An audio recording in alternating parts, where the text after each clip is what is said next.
up, man? Shit. Taking it easy. Another day, huh? Another dollar, right? Oh, man. Slapping niggas. You stupid. Shit. What, you over at the Fight Club now, or what? You know, Las Vegas Fight Club all day, Foot Clan karate, doing it big, kicking people in the mouth. Where's that at? Is that an actual gym, or? Yeah, so we're over on Flamingo and Mountain Vista. We're behind that Shell gas station, and they've been there a while.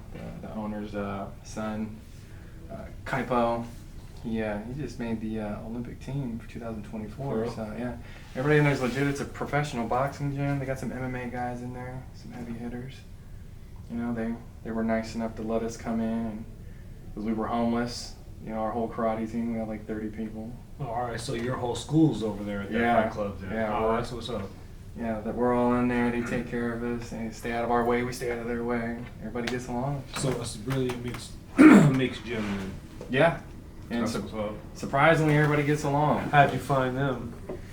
I think when I first moved to Las Vegas, shit, I had wanted to get into boxing. You know, I want to keep these haters off me. Oh, so you was just going over there part-time? Yeah, working doing out. doing your hands part? Yeah, you know, because, you know, karate, you know, these motherfuckers are karate like, Yeah. Yeah, it's a lot of that weird punching kind of back hands and shit, versus I want to learn how to, just box and then use my feet. Look, Like karate taught me feet, you know what I mean?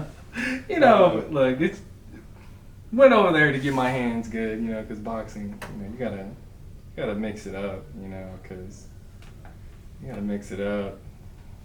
And if you don't mix it the fuck up, you're gonna get beat the fuck up. That's the moral of it. You know? Oh, yeah, definitely. Yeah. And nowadays it's almost like everybody's going to MMA all the way, like jiu-jitsu style. Like, I mean, you gotta throw the whole package in now. Like, when's the last time you seen two motherfuckers actually like square up? this fucking wrestling, Like, fucking parking lot, straight up square up. Nah, I was over at They were wrestling? I was over by the Hot Park the other day, and there's that park right there across the street, and there were two dudes going at it for like 10 minutes straight. On the ground or standing Nah, up? they were full on MMA, and they were punching each other, kicking each other. Like, then they would grab each bam, go to the ground. Then finally, one dude submitted the other dude, and they got both of them got up and were like fucking hugging and shit. Yeah, it was like, man. okay, because at first it looked like a real fight because they were slugging, hitting each other. You know what I mean? I was like watching it first. I'm like, damn, is this a real fight? Like, are they, you know, friends fucking around, you know, training? Do I even want to know the demographic of these guys? Like, so It was two young Hispanic dudes. I was gonna say maybe some people are like, does that even matter? But No, it don't really, but no, it was just two young Hispanic dudes. Yeah. It was cool as fuck though. I was like watching and they jumped up and they were like chopping it up and then they both walked off together because there was like people watching, you know, it's like a little crowd of people kind of watching and shit. So it was like, is this a real fight? Because you know, back in high school, you know, that's how it happened. Like, there's a crowd of motherfuckers watching. It's a bunch of girls standing the fuck by. That's what the fuck you start trying to fuck up your friend. Some video, you know, one person's got the camera out now. But then they got up and then walked off together. Then they came back later. It was cool though. But yeah, man, I miss those days, man. I have a lot of thoughts about.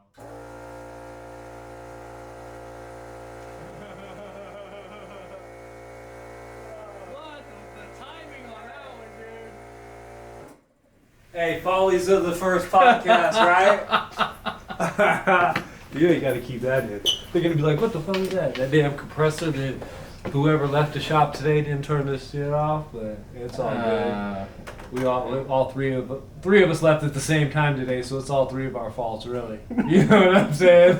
It really boils down. And then at the end of the day, it's really my fault because I'm the one running this fucking show the over archives, here, baby. and I didn't fucking cut to make sure the compressor was off, so it didn't come on during the goddamn podcast. But here we are. The archives. It's going in the archives. You're gonna look back here 10 years from now and be like, what the fuck was that? Podcast #1, baby. They look like, kind of. hear the funny audio, how it's there sometimes, and not there's a compressor coming on. They look kind of green in there, motherfucker. They look kind of green. Oh, we green as fuck. You know what I mean? Shit. I'm normally a hide in the scene back, the crowd kind of guy. Mm. You know what I mean? like taking on the film, you know, taking on being in front of camera and stuff. That's something new. That's like a bit of a fear I've always had, I think, of just public speaking, you know what I mean, stuff like that, like getting in front of the crowd and being everybody looking at you kind of thing. And just like, talking. I've always been the one, the guy that just like, I'm not bad at nothing, but I'm not super good at nothing, so I don't stick out too far. Just taking it easy, you know. So you're never like shit on, but then you're never put up front, you know. So Yeah. you're kind of just like, you know, hanging out in the middle somewhere. Fuck, man. I think I might be the complete opposite. I try to be in the fucking front and then get mad when everybody notices. It's like, what the fuck are you guys looking at me for? Motherfucker, because you went up front, bitch. Cheers, brother. Oh, yeah.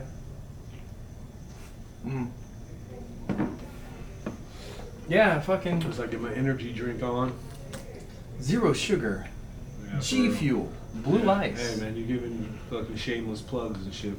They ain't paying us. They better kick it, but they better keep yeah, that you shit know what I'm back. saying? You better take the label off That that shit. Heineken Zero. Yeah, Thanks for we don't choosing want y'all- Heineken. No, fuck Heineken unless they're paying us. Springfield. Buy our guns. LVFC. That's who we got. Las from, Vegas Las Fight Vegas Club. Fight Club. Las Vegas Fucking Fight Club. Flamingo and Flamingo and Mountain Vista. yeah, there you go. In the hood. Everybody there knows how to fucking fight. Well, that's dope though. Come you know through. what I mean? Yeah. How much do they charge a month for like memberships? If you want to fucking train with the head coach and, pardon me, the professional boxing coaches in there, shit, maybe like 100, 110. I mean, but they're expecting you to be there like 4 or 5 days a week or more. It's not like, oh, I'm That's gonna like show serious stuff. Huh? up. Yeah, you're not gonna show up like twice a week and expect to get like results. And you know, us, you know, we're just training on the weekend. They got a little CrossFit team in there, and they're you know doing their little workouts and stuff. And then we got the entire karate team in there, trying to get ready for this karate championship in January at the Westgate. You know, see what that's all about. They're all scared. Oh my God, we're gonna spar. It's like we fucking spar in here every fucking weekend. What do Yeah, you- you're just gonna be sparring against somebody you don't know. Yeah, so I Let's guess say. that kind of wigs everybody out fighting a stranger, you know. Yeah, When you yeah. fight like people you know every weekend for the last 4 or 5 years. Well, you know they're not really gonna try to hurt you. I think. You know what I mean? Or Like, you know what kind of Yeah. know what's coming at yeah, least a little yeah. bit. You know their skill levels. Yeah, but then you get that team. There's like no shit a team that comes from Turkey, and they don't speak no fucking English. None, and they're hella rough. They just like show up, match fucking karate uniforms. But they're ready to kick ass though. Oh, kick ass is an understatement. They don't do no forms. They don't do no kata. They just They don't fight. do weapons. They just show up, To fucking fight. mismatch gear. Their gear is hell old, and they just get in there and just start fucking brawling. It's like, I know this is karate, right? Like we're in the bar fucking fighting or some shit. Like, crazy. no, the Turkish team, I'm not gonna say their name, but they're fucking tough as fuck. Ragtag, but they're fucking tough. Yeah. They'll I mean, it beat your I ass. mean, when doing what you're doing, that's like one of the aspects I'll say. Because obviously, when doing what you're doing, there's everything else. There's forms. There's weapons. There's everything else that you can compete in. I mean, everybody thinks of like, Where fucking. you don't necessarily have to kick somebody's ass to win a championship. Nah, you can pick up a fucking stick and beat the shit out of them. You can do that. You ever been hit in the fucking head with a pair of nunchucks? A pair of steel Oh nunchucks? yeah, by myself. Right. You Well, know imagine what I getting hit by mean? somebody Like, else. I'll be whipping things around thinking I was Michelangelo or something when I was a kid and whack. But I remember I had this one pair when I was a kid that I got. It was they were little wooden 6-1s, but they had the real chain and then they had the little like studs all around it. Like it was. Oh, like the little- yeah, they're like you know little the little round tack studs? Yeah, Yeah, they're like you yeah. know S&M looking type shit. Yeah, dude, I had a pair. They were dope. I mean, you could get those bitches whipping, but if you fucked up, Yeah. dude, that shit hurt. It was no joke. nah, dude, look, man. You talking about catching one of those to the head? Yeah, you're dead, man. It's gonna split your fucking So, skull. I mean, when you're a kid and you're fucking around, practicing around, you're not doing nothing too much, but then you come around here and just whack, or in the shoulder or in the elbow, you're like, oh shit. I guess I'm talking about like, Because I had a pair of those, you know, those foam ones. yeah, with the practice ropes? joke. Yeah. You know, you think you're fucking, you think you're You think Bruce you're Lee hella with good those and shit, yeah, motherfuckers. dude. Yeah. One arm and Fucking shit. between the legs, behind the back and shit. I'm the fucking man. You know what I mean? Like, oh man, I used to live in this, dude. They turned this one when I was growing up on Chanute Air Force Base in Illinois. There was this gym on base. It used to be like an old Air Force hangar. You know what I mean? That they converted to a gym. So it was like real big inside. You know what I mean? That's gotta be nostalgic. So one end of it, they had like racquetball courts and stuff. But one of the racquetball courts they turned into like a martial arts training room. So that's what they had. The floors were padded. Then they always had stacks of mats in there, a bunch of stacks of mats. I think there was a bag in there. But it was just set up for like you could go in there. So, dude, we used to live in there. You know what I mean? When we weren't playing basketball, we were in there like practicing like we were fucking kung fu artists. Even though, like, you know, none of us had ever taken not one day of fucking training. Your dad used to. No, we used to train, but that was later, like in life. Like, I'm talking younger than that. When we just used to watch fucking Van Damme and Bruce Lee. Dude, you know what I mean? I don't give a fuck what they say about Van Damme, dude. I mean, you Van watch Damme it now. Will fuck you up. Now you watch it now. It's like.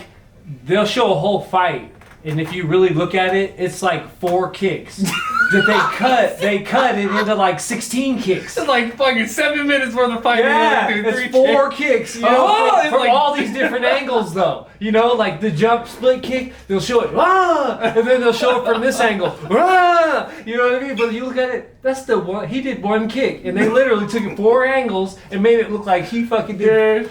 Like, you're fucking exhausted after a jump spin hook kick, dude. You're like, motherfucker, that's all he could do. I imagine if I was in a movie, I'm not doing fucking 36 fucking jump spin hook kicks, dude. Like, nah, man, you might get like 4 out of me. You better fucking take different angles on each one. Fucking set up 9 cameras or something. Like, it takes like 4 days to record a fight scene because it's like, hey, man, I'm fucking tired. Doing all these fucking kicks. Well, you know, what's funny is, man, I've met a lot of those fucking pro martial. I met fucking Don the Dragon Wilson. I met Van Damme, I've met Benny Urquidez, I've met Bill Wallace, I've met fucking so many other fucking people. Billy Blanks, met him. Yeah, old Billy. Yeah, I met Billy Blanks, man. I met a lot of these guys, and I'm not saying necessarily those guys, but there's just, you get into that realm where you start partying with them at night. Like, you'll go to a tournament, like, I went to the Hall of Fame with my girl, like, I think, like 2 years ago. There was hella fucking big names at the Martial Art Hall of Fame. And, everybody went out and fucking kicked it and partied and got drunk and shit. They say everybody, huh? Dude, there's some serious, like, everybody's like, oh, you're a martial artist. You have to be completely just like a Zen monk. And it's like, nah, motherfucker, these motherfuckers are unhinged. Well, those dudes are some of those dudes obviously are a little bit different because they're not just martial artists. Like, they're fucking, they've been in the movies since when? I don't want to say too much, I mean? but I've seen some really questionable activity at the fucking club. Oh, I know. Bring out their wives. Who has it? Look, but, but look, think about the opinion people have of martial artists. Like, they think, like, you're like, whoa, like that and shit, you know? I guess who? Nah, it depends on which martial artists get their dick sucked like anybody else. They get their dick sucked like anybody. I guess it depends on what kind of are you talking about movie star martial artists or are you talking all about of them regular dudes? Regular dudes that do just because they do martial arts don't make them fucking Zen. Dude, everybody thinks that shit. No, they all think that shit. I mean, if you're like serious and you come from out of the hills of, you know, Eastern or Western fucking China, I got a story. Tibetan, and you got the fucking robe on and stuff. I got a story about one of those guys. You know, and then you're like get caught in the alley. Nah, dude. There's this fucking... Look, I don't want to say the name of the school, okay? There's a fucking school here where they got like one of those Chinese warrior monks. This was years ago before I met my girl, but check this out. I went in the martial arts supply store and shit and was, you know, looking around up on fucking Charleston. And fucking, no shit, there's this badass, like... I think she's like Vietnamese or something, or white, Vietnamese white or something. Anyway, she's in there like with a kid. Starts talking to me, smiling at me. Shit, I'm like, who the fuck is this chick, you know? Anyway... End up, the chick goes, you know, we exchanged numbers and shit. She ends up sending me like fucking photos of her in like lingerie, and I'm like, bitch, I didn't even ask you for this shit. Come to find out, she goes to one of the fucking kung fu schools here. Her husband is a warrior monk from fucking China, and he got a fucking school in Vegas. So check this out. End up, I never fucking smashed the chick or anything. We ended up going to fucking lunch or whatever, and she was getting all freaky and everything like that, but we never smashed. But what you mean she was getting all freaky? We got freaky in the truck after lunch. Oh, yeah, like she was feeling me up and shit. Action. Yeah, front seat action. I didn't get to smash though. No, front seat or back seat actually. I had the truck at the time. No, because you're limited kind of in the front seat unless she like is not very big, and then she can hop over. I had this white Chrysler Sebring. That's what I was in. No, so it was front seat. Front seat actually. Yeah, I had a white Chrysler Sebring or some shit like that. Anyway, so no, warrior monk, Zen monk. All the badassery, fucking chi balls and shit, fucking Hadoukens. Chi balls. Huh? Yeah, that's what this dude. Hadoukens, huh? He Fucking harnessing his cheese and doing 1-inch punches and shit.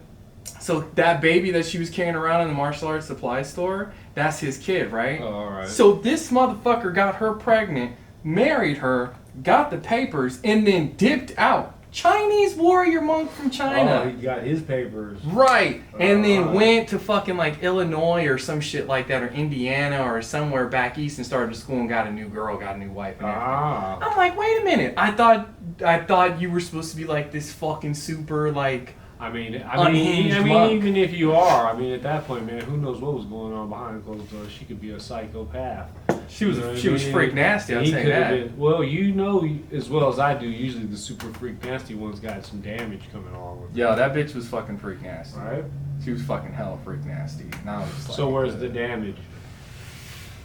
Something about her daddy, nigga, left her or something like that. Like, nigga, something about her daddy left her or some shit. Nigga, I wasn't listening. I was looking at her titties and shit. I was looking at her titties and shit like, bitch, I don't give a fuck with your daddy, nigga. Move on to the next story, huh? You see my dick? Look. Oh, man. So, nah, that's what I'm saying. Motherfuckers trying to say shit about martial arts. Dude, Van Damme coked out. Dude. There's so many martial arts who are coked the fuck out. But I mean, I guess it's like if you're because you're in the martial arts industry, obviously, so you hear or care about hearing about that kind of stuff, because I don't hear shit about martial artists. It's funny. You know what I mean? It's a subculture. I'm at the barbershop all day, like I don't hear I hear nobody talking about like, man, did you hear about Van Damme at the club last night high as a kite? You know what I mean? There's never any of that. You know what I mean? Dude, and Steven Skull's getting his dick sucked in the back. Yeah, for real. Like, talking about he's a Zen monk. Billy Blank's got a hand job, dude. What the fuck? Yeah. He was like, oh, go harder, go harder. I don't know. Nah. You know what I'm saying? So that's funny. I don't think most people think about it. Especially not some of those dudes, because some of those dudes like are old dudes. Like they do. Oh, you know what I mean? Man. Like, who are the newer relative martial artists? Raymond right now? Daniels, fucking Jason Tankson, Borelli, fucking Michael Venom Page. I mean, there's a fucking bunch of those guys out there. Remember that guy? What was that dude's name in fucking Teenage Mutant Ninja Turtles? Motherfucking Kino. Nigga's name is Kino. His real name's not Kino. He was in part 2. Oh, you talking about the Asian dude? Yeah, well, I think he's Filipino, but him and his dad are straight up legit martial artists, but they're fucking legit. But forget his fucking name. Ernie Reyes Jr. That's his name. I've seen them motherfuckers party before. Let me tell you something. They fucking party hard. Do they? They party fucking crazy ass hard. They had a tournament.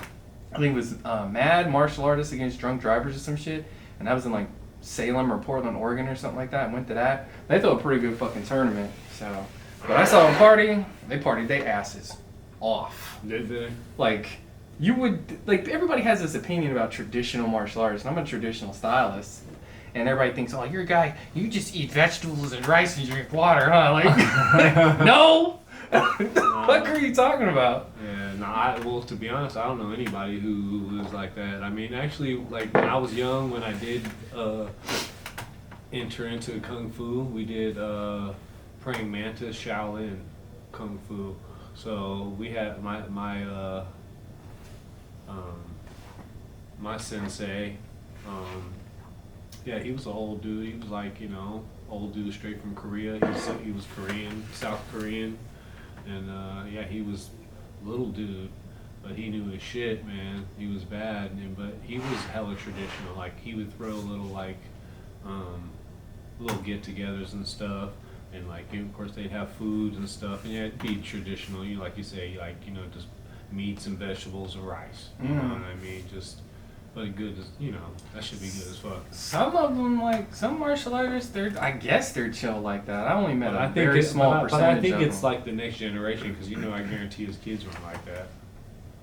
Nah, I met some rude like martial artists, like they'll be like put together real well, but the kids are like hella bad. Like there's a couple more. There's like no seriously. There's a Taekwondo martial arts school out here, and I'm not gonna say their name either, but they're like good people. Like they adopted kids, they help everybody. You know, they're Olympic coaches and shit. You know, they're really good people, and I go and I support them a lot. But they got an older son who moved down to Peru or some shit like that, and that motherfucker was just down there hooked on coke. Oh wow! In Peru, just doing coke every fucking day, fucking bitches and doing coke, fucking bitches doing coke. He's back here in Vegas now. I don't know what the fuck he's supposed to be doing in Vegas, but maybe he cleaned himself up. I don't know. I haven't met the motherfucker yet, but I'm supposed to meet him. But yeah. So are you fighting in this tournament coming up, or what are you doing? Are you doing uniforms, or are you just gonna let everybody else? Well, I think we got about 24 people fighting. Everybody's gonna fight. All my students will fight, from black belt all the way down to white belt. Everybody's gonna fight. Me, I've decided I can't, because some of my students are kind of in my same age range. They end up in my division, so I don't want to fight against my students. So that's, I guess that's an integrity kind of thing. Like, oh, I'm gonna compete against my own student and beat the shit out of him for a trophy. No, I don't think that goes over well. So I'll go into like an open weapons division, you know, some shit I made up, traditional weapons division, and then I ordered a really, really nice sword from battleblades.com, and that sword is supposed to be like a really, really elite blade, like the lightest blade they have, yet the most durable. So when it gets here, probably... Like what kind of sword? It's a katana. Alright. It's a katana, but they're supposedly manufacturing them in like Switzerland. Switzerland? Yeah. So they've got like some sort of swordsmith dude. So like, obviously this is like a performance style weapon. It's not a real katana. No, it'll cut your head off. Yeah. Yeah, I mean, how well would it put up to some Damascus steel? You know what it's I mean? better in Damascus. Is it? Yeah, it's better in Damascus. So you can go head to head with a fucking ancient fucking Chinese or a Japanese sword. And withstand You it. talking about one like those $10,000 You know, one of them motherfucking ones that you could chink that motherfucker. Nah. There's not a dent. You know, like this. You know what I'm talking about. So I paid about, this sword is going to be about... One of them dudes that fucking spend like 2 years making, you know what I mean? Nah, this motherfucker's about, this one's about $600. This motherfucker rolled and bent and rolled and pounded and rolled and pounded that steel. It's like a $25,000 sword. They don't even, those swords they don't even let out of Japan, I heard. You can't get that shit through customs. Probably not now. I don't know, because one of my customers, this dude Aaron, he works at Pep Boys. He's a cool. Sorry, Mach. He's a cool ass dude. He's into like all the Japanese stuff, and he goes to Japan. He's been to Japan a few times, and he's been trying to go back. But yeah, he was talking about getting one. Trying to get a sword and get it back. Yeah. Dude, that probably costs hella bread trying to get that through customs though, because remember, check this: World War II, when they dropped the bomb on Nagasaki and Hiroshima, all the soldiers had went in and fucking they like went around and confiscated all the weapons from, you know, the commoners and shit. And you could see the old photos on the internet where like they got fucking no shit taller than you and me, stacked swords all the way this fucking high above your head. Swords. And some of those soldiers in World War II and shit, they brought them back. Yeah. They brought them bitches back. Oh, like the swords? They're family heirlooms that they confiscated from. That's what I'm saying. From the families. Yeah, so there's some out here in the fucking United States. They're floating around. They're like, yeah, if that's from that shit's costing me. They're great. Cheap. Yeah. They're great. But no, the one I got coming, that's like $600. It's durable. But still, it's good. You know good. What I mean? Yeah. Like, there's probably nobody you're gonna end up sword fighting. No way. Sword fight? No. Yeah, I mean. Yeah, you be sword fighting some motherfuckers. Shit. No, all in all, I'll just go in there and do like forms and shit like that. But that is a good thing. I was thinking about that one time, like, because remember you were talking about going and taking some actual like sword fighting classes. There's two in the city. Yeah. Yeah. I was thinking about that because that'd be good because, like, you know, you said when shit hits the fan. You ain't got no more bullets. Bullets are out. Like, I don't know how to respond to that. Oh shit! Nobody asked you, bitch. Nobody asked you. But yeah, Yeah, you run out of fucking Or bullets. if it's a zombie apocalypse. We could only wish. We could only You wish. could be chopping, slicing, and dicing fucking zombies. Well, I mean, just look at the way society goes, man. You know, a lot of people want guns and a lot of people don't. We gotta ask ourselves. Cause check this out. Remember when COVID and shit hit? When COVID and shit hit, everybody wanted guns. Everybody wanted guns, but all of a sudden, magically, no fucking ammo. Well, because what it was is it was an increase of like, I don't know how many million extra gun owners now that are buying ammo now too. So that was an influx in the market that's not expected. Yeah. So they're putting out shit at an expected rate, you know what I mean? Just filling the demands, you know?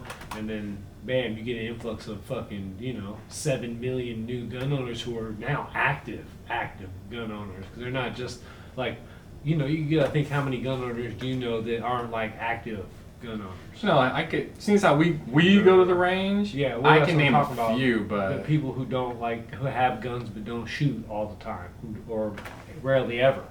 I know people who got guns who never shot them. Yeah, I know a couple of those guys You know too. what I mean? Yeah. Like, so that's different than like somebody who gets a gun and they're out there practicing with it for the first time. You know what I mean? Yeah. You'll expend a bunch of ammo. I mean, It's some. because I definitely expended more ammo in like my earlier days of first getting firearms. You know what I mean? Like, especially when I get a new one. Well, I was wasting all It's kind of shit too. Like Yeah. today I went, but I didn't waste no ammo today. We went shooting, or they went shooting. I went and practiced with my firearm. You know what I mean? It was funny because somebody today was asking. They were like, well, "What the hell's the difference between shooting and practicing with your firearm?" What would you say? You don't get it? There's a curriculum involved in the practicing of shooting, and then just shooting is, hey, let's go shoot at that rock over there, dumbass. Exactly. You know That's what I'm what I saying? said. And I was like, most people when they go out, especially when they go out. Oh, that's right. Y'all went to Sloan today. That's Nah, what, we didn't end up going to Sloan. you guys we ended go up there? going north. But that's my point though, is like most people when they go out and they say the truth though. I went shooting today. You know what I mean? What Because did most you people shoot just at? go out and shoot. Yeah, I actually went and practiced today. So I actually didn't expend even as much ammo as I took because I was just practicing. I was just doing reps today of drawing from concealment and emergency reload. So I just had one loaded in my firearm in concealment, one in the magazine that I have on my hip, and then I would draw from concealment, bang, on target. Now you're out. Emergency reload that one, bam, back on target, and then that's it. So each like round that I would do would be 2 shots, basically 2 rounds, 2 bullets expended. So that way I'm getting a whole action, and we're standing there and just dump because they're just standing there dumping clips or magazines, and because they had revolvers. They pretty much had everything out there, shotgun. And they're just like banging away ammo, And today, I mean, come on, it's like what? How much more expensive is ammo now than it was right before the pandemic? It's definitely a few bucks more on each box. Yeah. Because I was like loving going to the Firearm Institute out in Parental. Loving, I rolled all through all those hand classes all the way up through advanced tactical, But as soon as the pandemic starts, it's like ammo gets so expensive. It's like shit. All them classes I wanted to go to, it's just like unless I want to spend an extra $1,000 on ammo. You know what I mean? How am I supposed to go take a rifle class? You know what I mean? Because you're gonna dump 1,000 rounds in a course. And that's why when I fucking go out, I have like a plan. You Yeah, know what I'm that's what I saying? said. That's why I went out Yeah. and I was gonna practice something. I Yeah. wasn't just gonna stand there and just shoot it like you said, the rocks or the target. Hey, the cheapest targets I Or can find whatever. is 3 cases of soda. Get you some orange, whatever have you. Oh, it's my girl calling. Well, I mean, we had the whatchamacallit. Can we pause?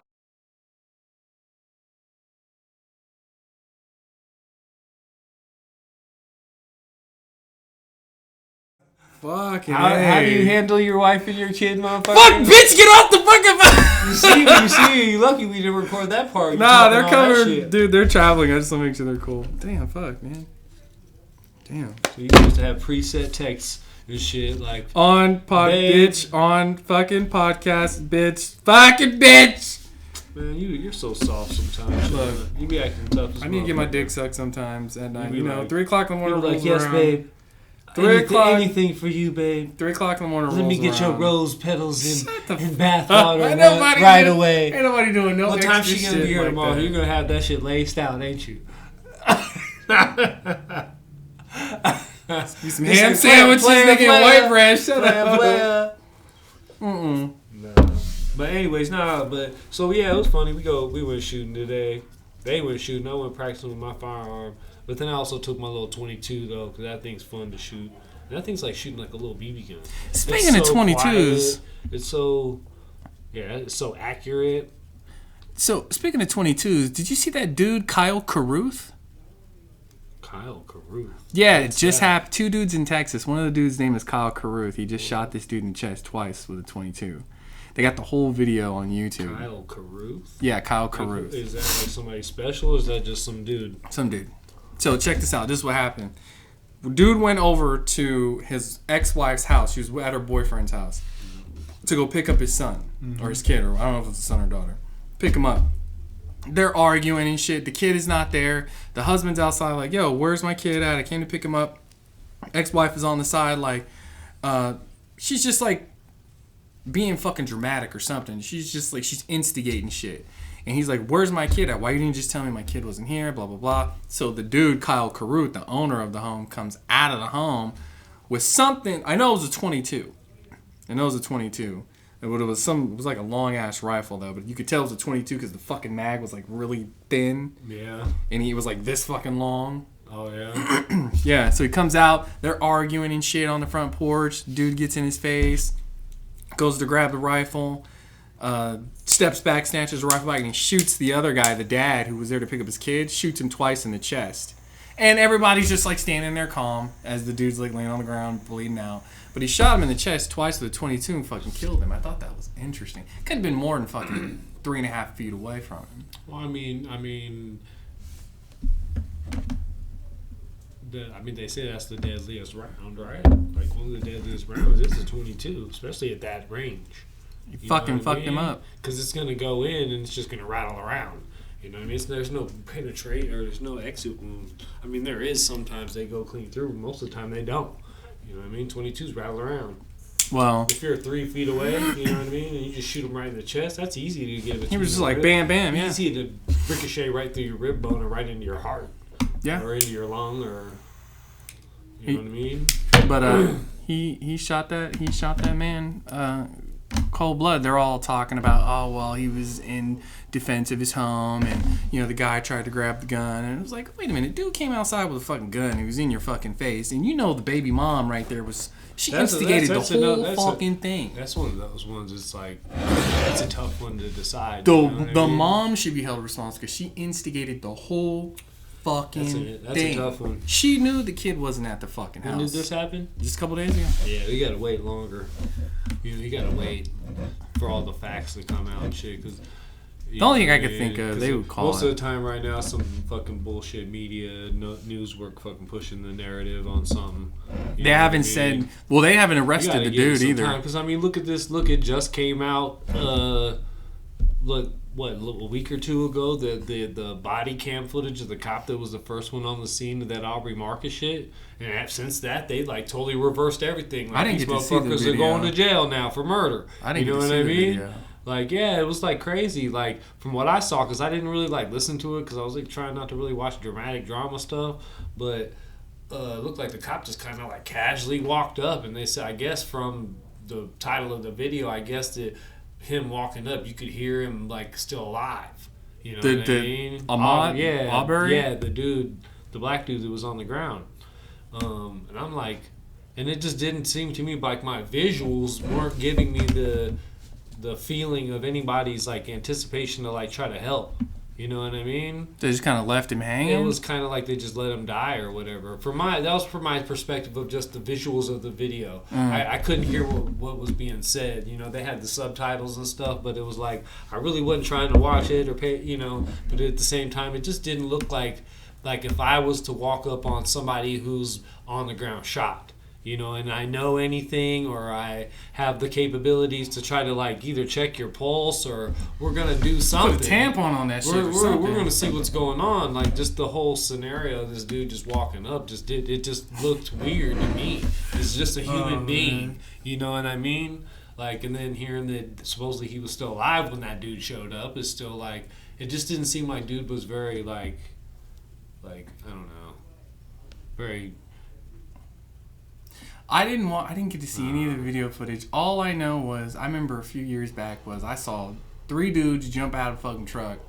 Yeah, that was just that whole scenario was just weird. Like dudes in some house that's being built, man. Who cares about that shit, man? Like they said, he went to the house I multiple times. Like just call the cops and just fucking let it be. You know what I mean? I like don't even understand. Middle of the daytime, you chasing motherfuckers around the neighborhood and just acting weird. Like, man, that's a little too much, homie. Like, if you come into my house now, you got a problem. You know what I mean? But if you're, like, in some house that's being built, man, leave that to the people who are building it and who, you know, leave it to them. Like, why do I need to get fucking involved in some fucking houses being built? Like, now if you come fucking with my shit in my backyard or in my shed or in my garage, now I might have to find out who you are. But then again, I'm probably not going to chase you down the street either. You know what I'm saying? I'm just going to try to get you up out of my shit and off my property. You know what I mean? Like, it just seems a little excessive in itself. You know what I mean? I just don't understand. Like, okay, the dude Ahmad went to the house, the empty house. They said he went to the house multiple times and just looked in there, but it seems he had just had a route. He just was walking by, minding his own fucking business. Curiosity. I know when we were kids, though. Yeah, we used to do shit like that all the time. Exactly, you took the words out of my mouth. When we were kids, like just walking around, we would see like shit being built, and we would fucking walk through fucking work sites and shit all the time. We didn't take anything, but you definitely looked around. Yeah, for sure. Looking at the shit being like, constructed. Whoa, is this what the fucking inside of a wall looks like? Yeah, exactly. Like it is fucking kind of interesting, you know. So I don't know. You know, people are fucking nosy, need to mind their own fucking business. You know how people are. They're always in somebody else's business. Trying to be fucking gung-ho and shit. Like, knock it off, man. Especially on some dumb shit like that. Talking about, was he gonna steal some plywood? He gonna steal some box of nails that got left there laying around? With no vehicle. He got a stack of tiles or something like. Hey, motherfucker! Hey, nigger! I can do part of my bathroom with this with this stack of tile. You know, look, like I can nigger, get the front side. Put the tiles back, nigger. and the nails too, you motherfucker. You're ruining You're driving up the property value. Or driving it down. I don't fucking know shit about mortgages and shit. But, there's over 400,000 fucking vacant houses in fucking Las Vegas. Is there? 400,000. I know there was a bunch back in 2008 when I stopped, got out of that industry. Out of building them, helping build them. I just wonder, they keep building more and more fucking houses, and I'm like, why? Yeah, because the Raiders moved here and the houses are selling out of the roof right now. Don't get me started on the fucking Raiders, dude. I can't. Well, you know what? I'm not gonna talk shit about the fucking Raiders because you know who I do like about. I like Derek Carr, and I like Derek Carr only because he took when that boy ran that lady over and killed her in that drunk driving incident recently. He had like this really, really adult approach. Like, hey, you know what? This guy's going through some shit. He's about to go to fucking prison. His life is fucking ruined. He's only 22. Derek Carr's like, I'm going to love him and I'm going to be there for him. And I was like, I fucking respect that shit because he's already fucked. You don't need everybody to kick him while he's down. You know? I'm not saying... That's another rough scenario right there, man. That guy's got to suffer the consequences, of course. That shit is rough, bro. Like... Supporting him or... No, I'm just saying that whole scenario with that kid is just... That's rough. That's a whole rough scenario, man. Like, I can't imagine wanting to put anybody through that. You know what fucks me up the most about that situation is okay. Because I've done a lot of dumb shit at night in Vegas too. You know what I mean? Haven't we all? Haven't we all? I was never doing a $150 down Rainbow, but I was doing something close. You know what I'm saying? Maybe not around Yamaha. Rainbow. Maybe not down Yamaha. Maybe not down Rainbow, but you know what I mean? Down other side streets. No, I'm talking like early 2000s, like when I was really in the streets. Like, you know what I mean? At night, you'd be flying down, you know? I mean, you're 2-3 in the morning, deep on Warm Springs. Don't remind me. There's nobody on the street. You're just flying, just... Back when I used to ride, I used to do the same fucking shit. Have a chick on the back, and you're fucking booking it down the highway at $130. I'm not booked. I already know. It's fucking 2:30 in the morning, and you're fucking hauling ass down the highway. Those things, you know, like. Well, my thing was look. I just feel like because he went to the club or wherever the fuck he went, the lounge, the club, the bar, whatever have you, and everybody knew he drove. He was at that one, Top Golf or whatever. Oh, he's at Top Golf. So he went there. They fucking serve alcohol. Everybody saw him. He was drinking. Yeah. He was fucking hammered. They knew he was fucking sloshed. Well, who knows? Well, That's just the thing. The casinos don't care, you know. And why don't the casinos care? But see, check this out. They tell you all the time. Because there have been many times where I done left a casino and nobody with a drink in my hand and went and got in my car and valet. You know what I mean? And see, valet didn't say nothing. Hold on. No, they but don't. see, that's the last final stretch right there. The valet sees and smells and looks at you. I mean, because people aren't fucking dumb. Everybody here got common sense. Valet or just regular dudes, just like everybody else. And guess what? Valet could fucking save a life. Yeah, they could. Because the cops go out there, and now guess what? There's a lady and a fucking dog dead. God rest their soul. There's a lady dead now. But think of all the people who saw him just completely inebriated, just fucking hammered. And didn't say, hey man, let me get your keys, dude. Hey, would you like us to call you a cab? Or hey, fuck you, sir, I'm calling you a cab. Nowadays, especially with Uber and them especially readily available on people's phones. But I think it should have been fuck you, sir, I'm calling you a cab. I can look at all the perspectives because when I was younger, you know what I mean? Like, I made all those same bonehead decisions, you know what I mean? I just never fucking happened to wreck into somebody or, you know what I mean? End up in that kind of scenario. You know what I mean? Like, I definitely made a lot of dumb decisions where those things could have happened. You know what I mean? Yeah. And then what? You know what I mean? But they didn't. So I'm better. You know what I mean? Yeah, as we're older, we learn. At the end of the day, but he's not getting that chance to get older and learn that that's not what you do. He's done. Because it happened, and now he's fucked. You know what I'm saying? And somebody's dead. It sucks. You know what I mean? But how come nobody stopped? I mean, I'm just hoping other people like youngsters learn. You know, but the thing is, nobody does. You know what I mean? Won't. You can't tell a grown man nothing. You True. know what I mean? Can't, not in this city. No, every nowhere. fucking. You couldn't tell me shit. As soon as I turned 18, homie, like, you couldn't tell me nothing. You know what I mean? I know what to do with my penis. Shut the fuck up. I thought, man, I've always thought I know my shit, even today. You know what I mean? Like, you know your shit. Like, I know my shit. Fuck. I always thought that, but then now I look back at my earlier self, like, you didn't know shit. Yeah. You know what I mean? So what does that tell about me right now, though? Like, if you could be introspective. In 20 more years, guess what? Because in 20 more years, I'll probably be looking back like, damn, when he was 40, he was a dumbass. He didn't know shit. You know what I mean? Just like I'm looking back on my 20-year-old self, like, you dumbass, didn't know shit. You know, you fucking dumb. You made all kinds of dumb decisions. All the bitches you got pregnant, what the fuck? I don't know, man. But you know how it goes. You know what I mean? I'm sorry, I can't, dude. I'm just thinking about back when I was 20, dude. All the dumb ass fucking shit. I was in the Marines, man. When I was fucking, where the fuck was I at when I was, dude? Nasiriyah, Iraq, dude. We were in Saddam land. Do you know what Saddam land is? Yeah. Saddam Hussein. Right in the heart. No, Saddam had his own fucking little Disneyland type shit. Yeah, right there on Nasiriyah, next to the fucking Nasiriyah Museum. And we were living in this fucking mansion right next to it. And there was like a fucking little Ferris wheel and shit. And it was just all raggedy. Did you guys fire it up, or was it just... Nah, it was all fucking dilapidated. Yeah. It was just fucked up, but... Dude, I'll never forget that shit. 20 years old. I turned 21 on that river. Speaking of that, when did you join the military?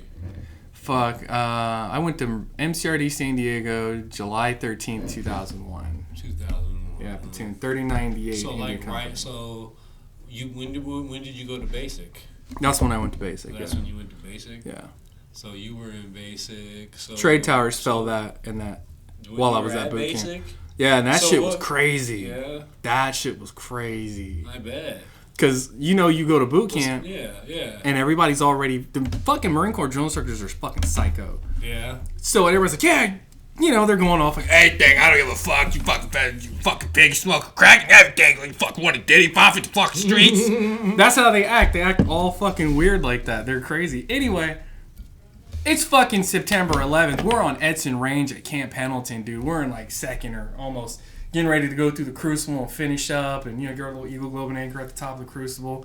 And they're like, hey, something's fucking happened September 11th. The fucking trade towers are fell. And I was like, oh, dude, we're on the range. And I'm thinking they're trying to fuck with us, make us fail on the range. And I'm like, man, fuck this, dude. The fucking trade towers didn't fall, dude. Shut up. I was telling everybody. America's under attack. Soldier, you better. When you get out of this motherfucker, you better be ready to go to war, boy. Like, dude, you ready? Yes. That's how they were acting. I was just looking at them like, shut the I just was telling all the other recruits, like, dude, shut up. They're like, oh my god, my mom.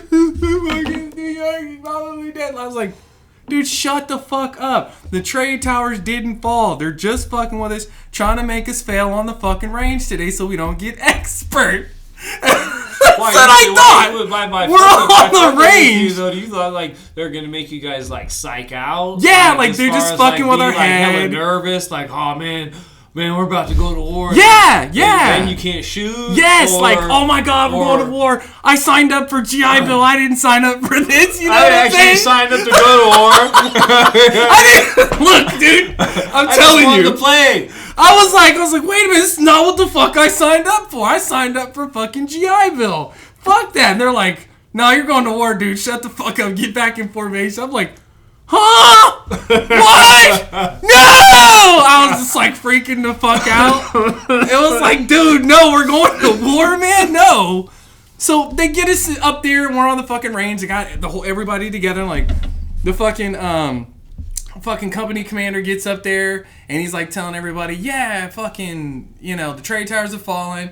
If anybody's family's in New York, you want to check on them, fucking fall out. We're going to fucking check on you. See what's up. And then I'm like, oh man, this is hella elaborate, dude. They're really fucking pulling all the tricks out now. I still think they're fucking with us because we're on the range, Edson Range. I'm like, I just didn't think it was real. And they're like, okay, everybody get your fucking shit. We're going to fuck squad bay right now.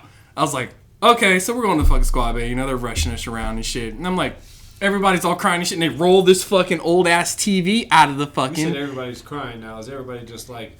Yeah, everybody was taking it serious. Like just talking shit, or is everybody like, oh man, what the fuck? No. Or is everybody actually crying? I had this drill instructor, Staff Sergeant DeBell, and he was like, actually like tearing up, like, yeah, crying, yeah. We had this fucking drill instructor named Staff Sergeant DeBell, and he was like, hey, your fucking goddamn buddies, you're gonna be seeing your fucking buddies and goddamn body bags thing. You guys better fucking get your goddamn shit together right now. Everybody's gonna fucking die. Everybody's gonna die. He just was fucking with everybody, dude. He's fucking with everybody. He's like, hey, I don't give a fuck what the fuck's going on, because I know when I'm fucking going to war, I'm fucking killing every goddamn body. He was like, well, sir, what if you catch AIDS? He's like, I'll fucking PT that AIDS? What the fuck does AIDS got to do with war? That's what this dude goes and said.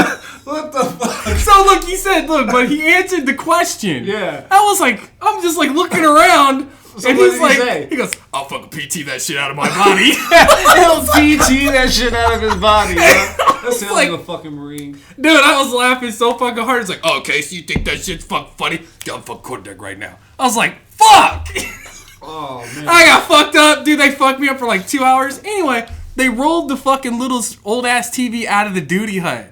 And it turned on the news, and it's showing like the trade towers all fucked up and shit. And I'm like, damn, it where the probably a big booty TV, huh? No, yeah, you remember that big? Yeah, big booty TV, dude. It had like 2 knobs and shit still. Nowadays don't know nothing they're like, what the fuck is that? Yeah, they don't know nothing about them TVs. So they fucking turn it on, and they were looking at the news, and I'm like, damn, man, he just went way the fuck out with this old ass video. Where'd they get this video footage from? Like this is a great movie. Like where'd they get this? I thought, wow, they spent a lot of money to fuck us. But anyway, so I was like, sir, recruit case request permission to speak Drill Instructor Staff Sergeant Bell, sir. He goes, what? I was like, sir, recruit case request permission to ask, is this actually for real and stuff, sir? Is this for real and stuff? Sir! You said for real and stuff? I was like, sir, is this for real and stuff, sir?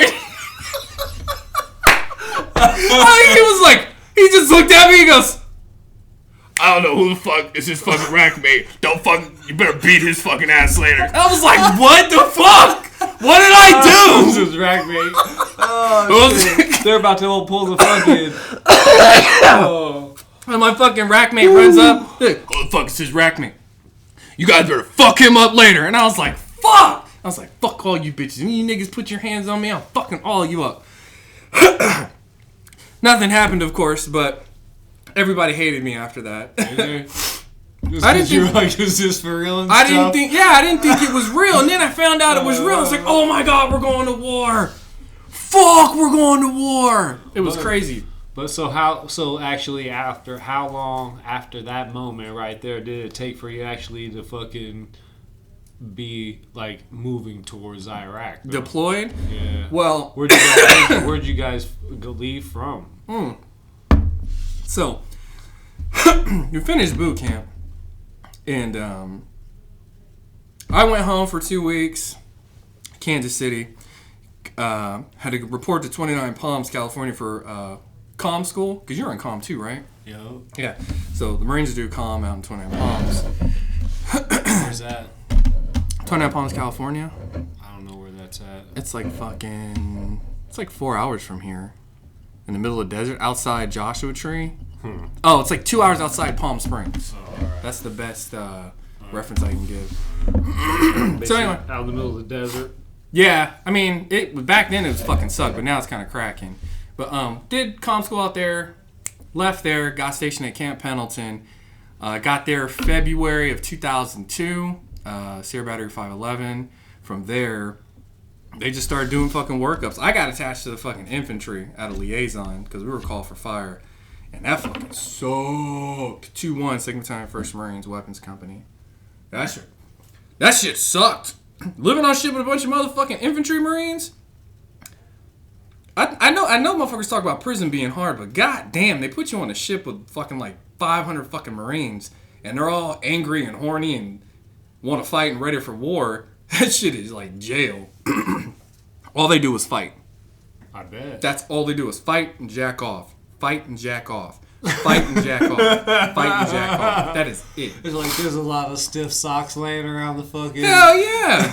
the ship and shit. Like, taking a shit, eating sock fucking is cheese this? crackers Like, while you're taking a shit. You ever eat cheese crackers while you're taking a shit? motherfucker. Yeah, and there's no door on the stall, and you just walk in like, I gotta take a shit, and everybody's eating cheese crackers and shit while they're taking a shit. He said everybody's eating cheese Buddy, crackers. well, that's all they had in the fucking store downstairs on the ship, because the fucking sailors are a bunch of goddamn fucking morons, and they just like buy everything. Well, fuck you, Marine. Oh, damn, so y'all got what was left? Dude, cheese and crackers. That's it. Well, we gotta make something for the Marines, you guys. Cheese and crackers. Cheese and fucking crackers. What kind of cheese and crackers were it? What the fuck are those fucking with the red bag? the Red bag. The red bag. Cheez-Its. Oh, Cheez-Its? Yeah. Mm-hmm. And what else? That is it? That's it. So y'all were eating cheese and crackers. Y'all were eating Cheez-Its. I mean, That's totally two different things. Oh, because you thought they were downstairs cutting it was like cheese. You know when you're a little kid, you had that little pack, right? That's got the little a fucking little Lunchable. rectangle. Nah, it's just got the little rectangle crackers, and then the end is like a little square thing of that cheese. It's fucking like, Lunchable. It's like that American cheese, though. It's not real cheese. No, it's not a Lunchable. Oh, it's not a Lunchable. What is Nah, it? it's just a little snack. I mean, you know what I'm talking about? It's like rectangle, and you pull it this way. And Yeah, you know that what shit the was fuck I'm terrible, talking dude. about. That shit tastes like goddamn Dude, cheese that was flavored the dirt. shit. Cheese That was was the you shit. trying to lick it That like was the shit. Well, it was like little sleazy cheese. Oh. Is that easy cheese? Shit you spray on like some nasty ass cheese, dude. Yeah, it's not really good for you at all. You know, it's not even really cheese. I don't think. I don't like think if so you really either. look at it, it's like cheese isn't even anything in the ingredients or milk. You know what I mean? It's Bosh, like you're gonna fuck me up, just a whole line of Bosh, I'm sorry. just a whole line of where's your fucking In my car. Here. Oh wait, I'm gonna use this marble. Here, think I use that marble now? No, you don't use the marble, man. Over by the front door, the windowsill. Man, it's a beautiful day today. It was beautiful today, man. Like it was no wind. We were out What there. happened? We went out to the desert out there. Usually it's like it sucks. Usually when you get out there, it's like you plan to go out there and go have a good day of shooting or whatever you're gonna do, and it's like you get out there and it's just windy. Oh, I hate that shit And too. then this time of year it makes it miserable because it makes it cold. You know what I mean? But if it's sunny and it's no wind, it's like perfect. Did your dad go too? Yeah, it was my dad. Oh my God! uncle. The first time your dad goes and I didn't go. I text you. I know, but I was fucking asleep by the time that time because I didn't go to bed till 5:30. Yeah, I was playing Ghost Recon all night. Yeah, he got you hooked on that game, huh? That's all I do. I figured you. I didn't know why you weren't playing that game before. That game is dope. You didn't want to introduce me to it when we had got on it, but I when, just got a lot of shit going on. I think you had it like maybe a month, and then you were like telling me about it. And I was like, I've been looking for some new game to play. So then I jumped on there, and it was like, well, fuck, this is cool. And then you fucking bailed, Bloody Barber. Yeah, that game is dope. I really like it, man. It's just really very intricate. You know, that's one of the things I like about it too. It's only gotten harder. Yeah, more intricate. I can't wait till they come out with whatever version they come out with on PS5 though. Oh, it's supposed to be like some open world type shit where I don't know. I'm not buying a fucking PS5 though. I'll get a PS5 for next week. I still got a PS3 backwards compatible. It's got all my old ass favorite games on there. Alright. Plays PS3 and PS1 games. Plays fucking I think it plays PS. Yeah, it plays some You got the PS2s. bottle opener? I used the fucking door. No, I'm good. Anyways, back to where we were. You fucking we're getting ready to go. I want to know when basic training. When did you actually ship to go to Iraq? So boot camp. Because Iraq didn't start till what, 2003? The invasion didn't start till 2003. So that's like a year plus later. So yeah, what happened was 2001 boot camp, got out of there, 29 Palms, came home 2 weeks, 29 Palms, 2 weeks, Camp Pendleton, MCT Marine Combat Training, 29 Palms, Comm School, Camp Pendleton, 2002 February. Then we were there like just getting used to our unit and shit like that. It was artillery. But they put me in the call for fire section liaison, and they were like, yeah, everybody has to have 295 or above PT score. So I had a first class, went over there with them. How is that PT score? What is it, 295? Like you have to have like X amount of pull-ups. Is that like max? Basically, you'd be in the top percentage. 300 at the time was max. 300 was the highest score you could get, but I had 295. Well, because you know how usually they'll do like a range, like 270 to 300. So they will be like, fitness, whatever award, blah, blah, blah, blah, blah. Yeah, there were motherfuckers like that got it over, notionally over 300 because they did like fucking 30 pull-ups or something. Me, I think at the time I was doing like 18 or 19 pull-ups, and then I had like a really good run, like an 18-minute run or something. And then I maxed out the sit-ups. What was your run? What length was it? Because the 3-mile Army run. We did. Oh, okay. 3 miles. I think I was doing it roughly a little over 17 minutes, probably 18. A 2-mile run? Yeah, we did a 2-mile run. Yeah, we had a 3-mile run. But they just picked the guys like who has a first class. So I had like a 295. So they picked me, Algarin Mendoza, and Giancarlo Santi. We went to liaison, and then they pieced us out with an FO, a forward observer, which was a lieutenant, and then second or first lieutenant, and then some other fucking guy from Fort Sill, Oklahoma. I don't know what their exact MOS is. So it's 3 of us, and then we go and get attached to some unit in the Marine Corps. Either you go to tanks, LAV-25, boat company, the boats with the infantry, or you go to straight up fucking grunts. And I ended up with straight up fucking grunts, like just straight up carrying bags and shit, 15-mile hikes. So you were really like a backpack communication kind of dude. I was a battery operated grunt. All right. Yeah, on my first tour. That's a whole other kind of communications that I was doing. Yeah, but see okay, so when we actually got to Iraq, because my units, we would be so far in the rear. Most of us, there would just be a couple that would be up front because we were all we were in a mechanized unit. So even our infantry were mechanized. Oh, they were like Humvees and shit? No, they had like little carriers that were... APCs? Yeah. They were like the little track vehicles and stuff. Yeah. That you just carried. And there was a lot of tankers, obviously. Because I was at Fort Stewart. It was 3rd Infantry Division. It was mechanized, so it was all... Nobody was like a foot soldier. So weapons company, I think, would probably be a better description of what that was, because I didn't get like I would volunteer to go, on patrols and shit like that, Nazarene, things like that. But usually I was on the fucking radio, sitting inside a fucking C-square or something like that. What kind of radio were you using? PRC 119, PRC 119 Foxtrots. I think they had UHF and VHF fucking radios, but I was not fucking well versed in those. We had OE 254s. So you look like the antennas. dude in the movies and shit, the guy with the backpack with the fucking antennas Sometimes, and shit. sometimes, yeah. Sometimes, yeah. What would you do other times? Fucking radio watch.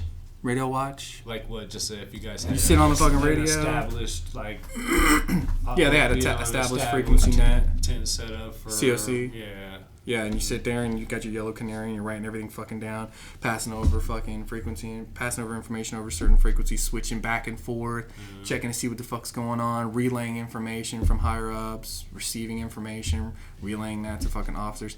I actually really liked it because I got to know everything before everybody did. Alright, so did they moved you around then?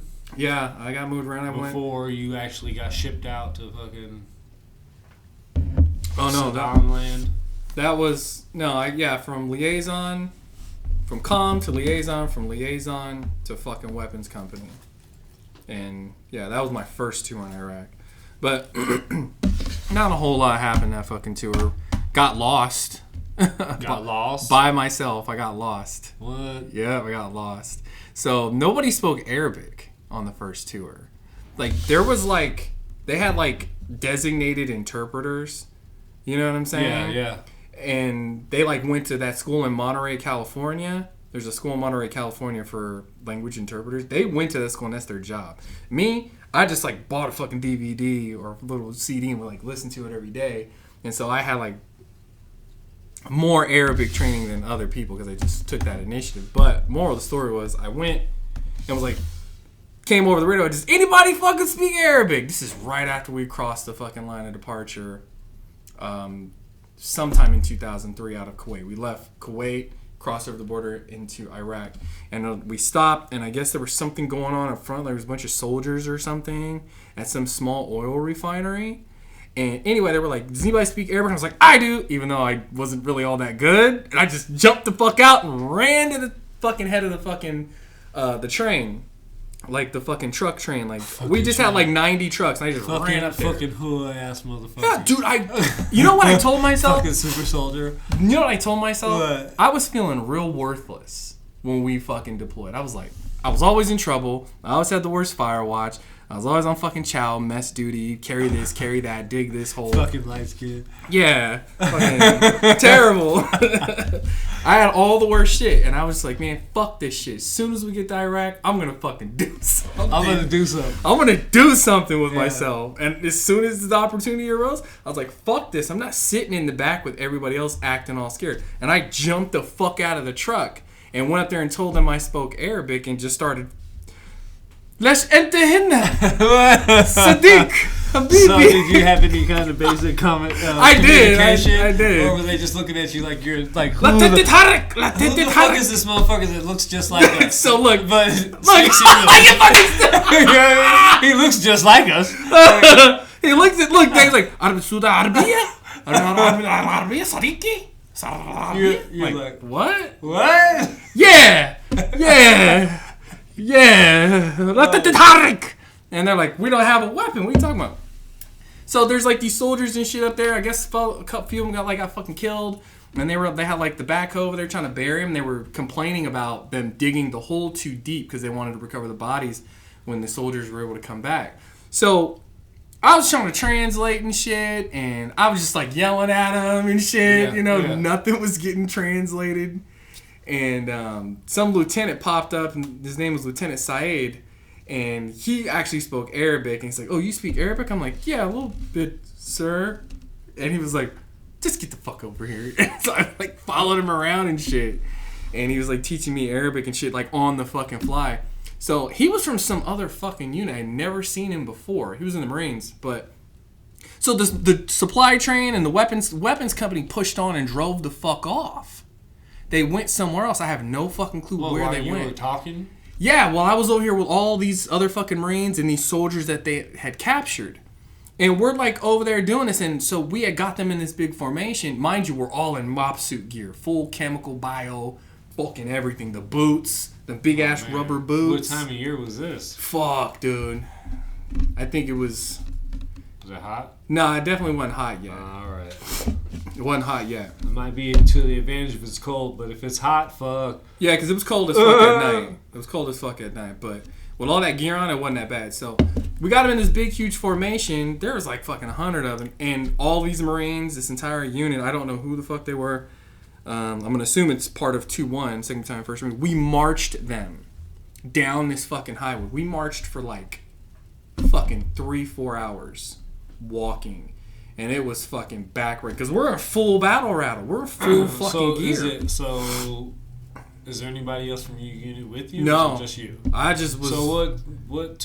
First of all, who the fuck is who the fuck is in charge of you?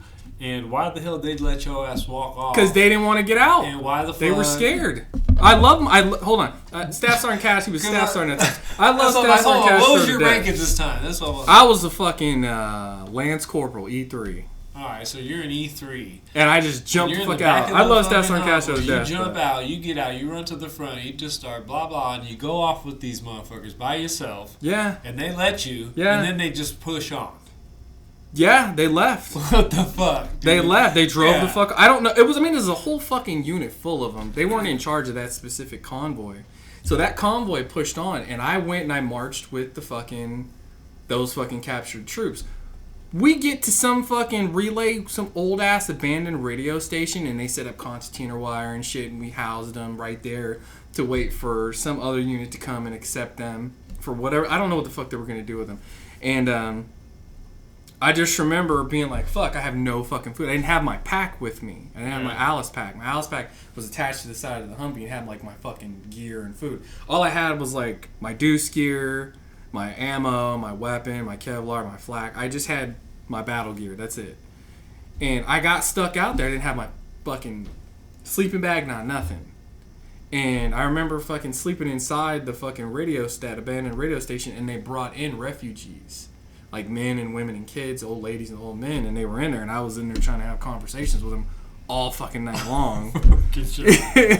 And they were really nice, dude. But I think I kind of got stupid because I started macking on this one bitch. Her name was Weam, and I think it was the dude's like wife or something. And I was like, I don't know what I look. You sneak off from the unit. You're off by yourself, sleeping in an abandoned building. They were all there. Shut up. They were all fucking there, dude. Some dude and his wife. He's trying to mack her. Like, hey, he wasn't doing this. Look, you know what? I don't remember. Oh, that shit is funny, dude. Oh man, dude, she was looking at him some kind of way and took off her hijab and shit. When did you end up like decide to like hoof it back, or you got a radio? Man, so the next you're day, the radio man. I didn't have a radio with me. Shit. No, I didn't have nothing with me. What the fuck? No, I had an M-biter. That's all, not an M-biter. I had like this fucking little radio set thing. That was it. And you could talk like if you were close within the platoon. That was it. Yeah. So they were like, yeah. So anytime they needed an interpreter, I'd be like, oh shit, and go run over there and just fuck shit up more. And yeah, like no shit, just kept on fucking like, moving around, asking people, have you seen Weapons Company 2-1? Oh, I think they went that way. Oh, I think they're over here. And then finally somebody got on the radio and fucking called to find out where the fuck Weapons Company 2-1 was. And hitch a ride on that fucking helicopter so right they were there. Like friendly forces right there. Yeah. So I ended up fucking hopping a fucking helicopter and they dropped me off. And they were like, Casey, where the fuck have you been? I was like, out being a hero? The fuck Staff Sergeant? He's like, I was trying to save the world and fuck bitches. Look, but you know what? Staff Sergeant Castro was like, Casey, good fucking job. I'm fucking impressed. I was like, thanks, Staff Sergeant. I appreciate that. He's like, keep up that shit. You got Firewatch tonight. I'm like, fuck. Keep it up. You got Firewatch. I was like, but no, he was like giving me props and shit because I just jumped out and was fucking intrepid and fearless. Disappeared for a day or two. I did 3 days. Yeah. But I got real fucking hungry. Oh my god, I got hungry because we didn't have that many MREs. There wasn't a lot of food floating around because we were just they were trying to push to Baghdad as fast as fucking possible. This was on an initial invasion. Yeah. 2003. That whole story of the Blue Diamond fucking unit trying to push all the way up there, cutting across the desert and all that shit. Yeah. Yeah. So we did that shit. But my second tour, that shit was crazy. That shit was fucking crazy. So your first tour, how long did that last? But I was on the 15th MU USS Tarawa. I think all together that entire deployment was like maybe less than a year, roughly, maybe just right under a year. How'd you get there? We took a ship. All right, that's right. Did not. Yeah, all right. Yeah, you already mentioned that. Yeah, on my second so how tour. long did that trip take? Fuck, dude. I don't remember. Was it just a ship or was it like a fucking some sort of small fleet? Like the Duluth was with us, the Baham Rashard.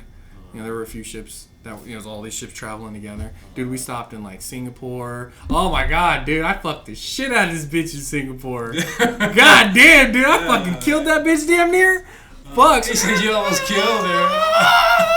Like that, I was like, this is how you Singapore bitches fuck? What the fuck is this about? She wants you to come back. Look, that bitch probably got like 9 kids by now, nigga. I know it's so hard, dude. Ugh. You stupid. You got a little Shawnee. There's more than one. Singapore. She's got like twins. You know, Asian bitches have twins and shit. So She said they be having multiples. somebody's gonna get hella offended. Asian women do not have twins. Don't say such derogatory things, sir. We don't believe in that. It's like we Where don't else believe. did you guys dock at? Fuck, we went to Seychelles. We went to fucking Bahrain. We went to fucking not Christchurch. We went to fucking dude, Townsville, Australia was fucking awesome. Where's that? Dude, Australia. Like where at though? Like Dude, like on the fucking, it's like on the east coast of Australia, like south kind of, sort of, southeast. And we pulled into that motherfucker, dude. We fucking macked on hella bitches. Oh my god, we macked on so many bitches, dude, in Australia. Australia is fucking dope as fuck. when you got to Australia, like what was the like common looking girl? What did they look like?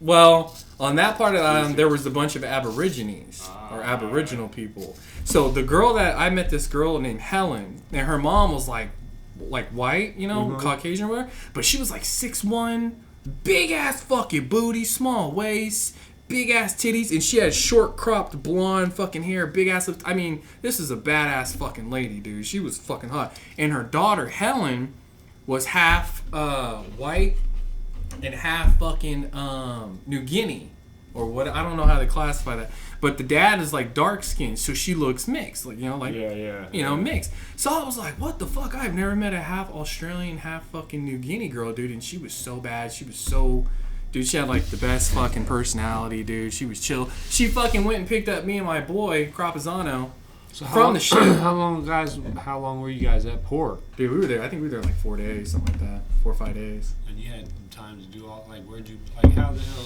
did you get like to port and then you guys just like disappeared to the city for like 4 days or So how does that work? the officers, I think, could stay overnight out in town. So you guys got to come back, supposed to come back to the ship every night? Yes, but some of us had extended curfew to midnight. For example, I got written up for some award. I got a commendation award, but I got written up for a NAM, Naval and Marine Corps Medal of Achievement, but I never got it. But you know, whatever. My superiors knew what the fuck they were doing, so they made a good choice. I don't know. And anyway, if you got written up for any kind of award at all, they let you stay out till midnight. You got to be back at ship by 11:59 or some shit like that, 15 minutes early. So yeah, we got off ship, get a cab or walk, and start eating and shopping and doing whatever. You know, get some beer. Spending the money you've been stacking. Yeah, you know, walking around, fucking bitches, partying, you know, having a great fucking time. And I mean, it was, dude, I can't complain about Townsville, Australia. It was amazing. Because we stayed there a couple days. But the girl, Helen, she had a car and shit, and she came and picked up me and my boy, because you had to have a battle buddy, you know what I'm saying? Oh. Came and picked us up from the ship. Like, we got off ship and everyone was like, yo, Casey, what the fuck? Who's that? And we're like, nobody, peace. And we just jumped in the car and fucking bolted.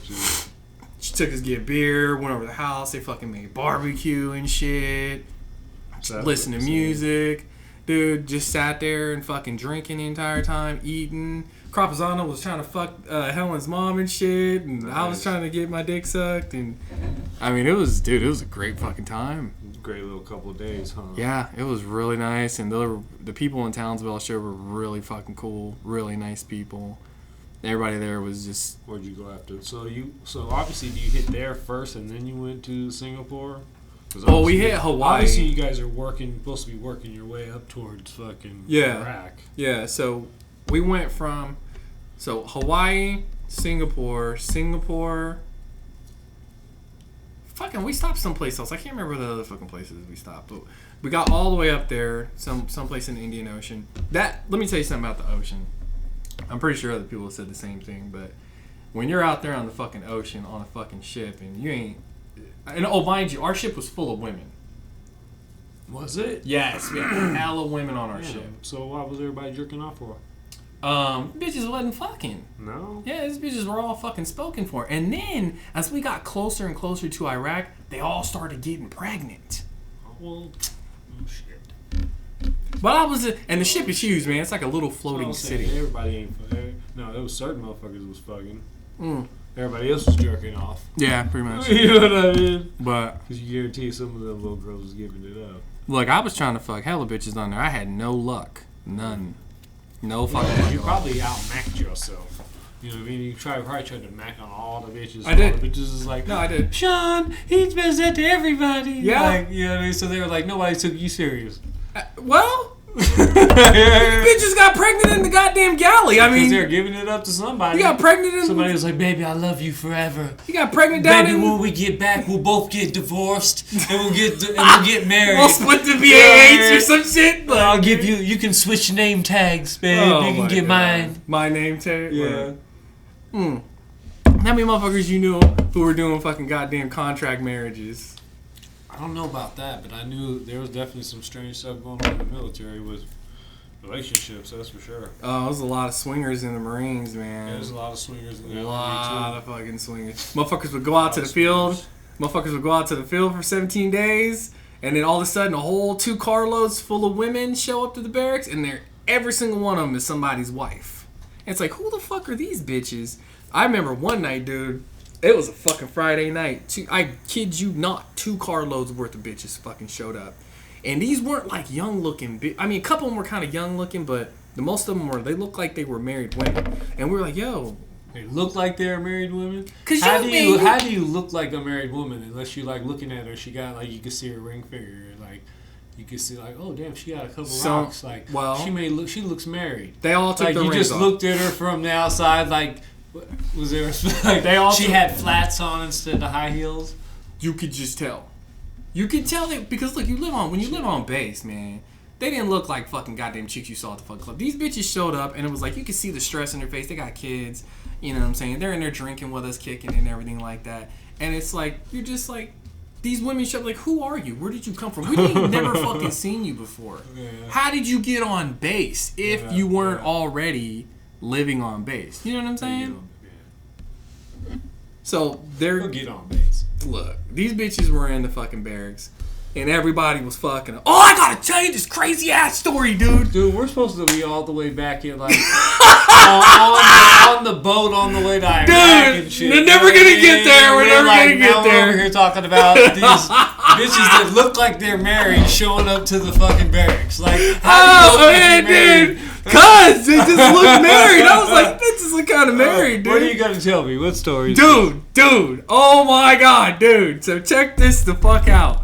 There's this guy named fucking Shepler and this other guy named Brian. It's a white dude and a black dude.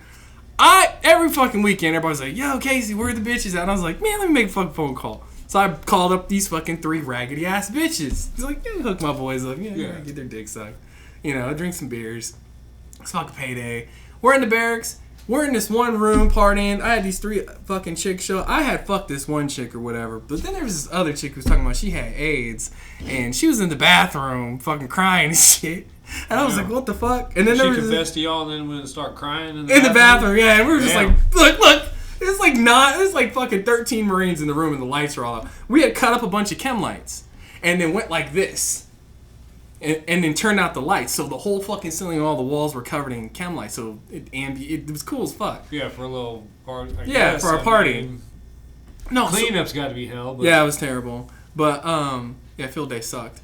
Anyway, so she's in the bathroom crying. Anyway, there's like 13, 14 Marines in the room, and we're just all standing around drinking, hanging out, and everything like that. And she's crying, and we're all sitting there just like, I don't give a fuck if this bitch is in the bathroom fucking crying about having AIDS. Dude, are you gonna fuck her? You got a condom? Nobody had a condom. What the fuck? Dude, nobody had a condom. I was like, damn. dude, are you gonna fuck her? He's like, well, I might just get my dick sucked. And it's like, you're fucking stupid. Like, are you really gonna get your dick sucked, dude? Like, she has AIDS.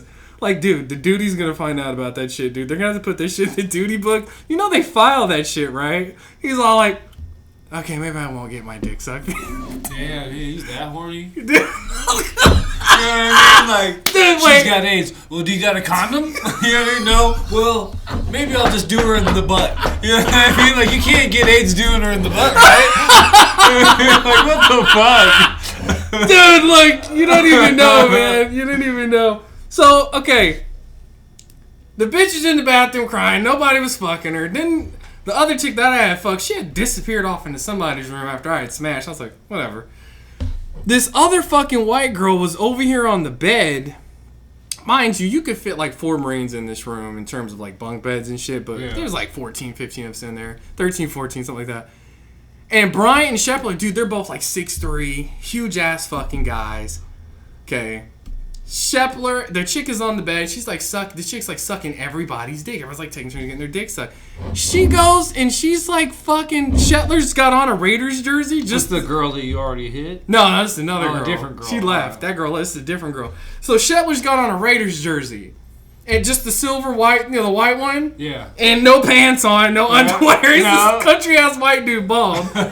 And he's like, dude, I'm right here next to. He's like laying on the bed behind her with his Raiders jersey on, trying to put his dick in her. And then Brian comes over, and he's like, got on like he's the dark ass black dude from like Alabama, and he's only got on a fucking white beater, and he's butt naked, and he's like laying in front of her on the bed. So they're like sandwiching her like this, like a goddamn Oreo cookie. And so Shetler goes, dude, I'm in. Brian goes, nah, man, I'm in. Dude, I'm in. Get off. He said, Brian goes, I'm in too. I said, so I go, dude, you guys are both in and you're touching dicks together? Something's got to be touching. I was like, how are you guys both in at the same time? A whole conversation busted out. Man. All the Marines were like, dude, how the fuck are you guys both in at the same time? Dude, move. How did you guys get, is both in there at the same time? What is she doing at this Just time? laying I there. wanna know. All she's got on is a Yeah, fucking yeah. bra. All she's got on is a fucking She's bra. just like one leg cocked up, like just like, hey, yeah. Dude. Was she so, smashed or what else? yeah, she was drunk. Everybody in there was fucking hammered. So Brian gets, okay, so Shetler gets up. It's dark in the room. There's no lights on. It's just the fucking chem lights. I'm like, dude, what's all over your fucking shirt, dude? He's like, don't fucking worry about it. So look, I'm gonna get to this part. Brian's over there like, he's like fucking destroying this chick. And I'm like, dude, what is all over your fucking... He's white. He's like pale white.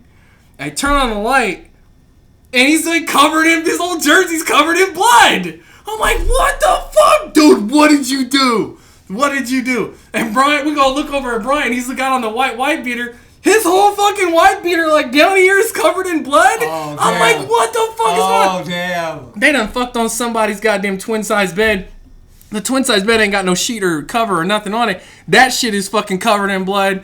I was like, what the fuck, bitch? You're fucking bleeding everywhere. Her fucking HIV friend comes running out of the bathroom, dude. Comes out and says, oh my god, Becky, are you on your period? She's like, no, I think I'm having a fucking miscarriage.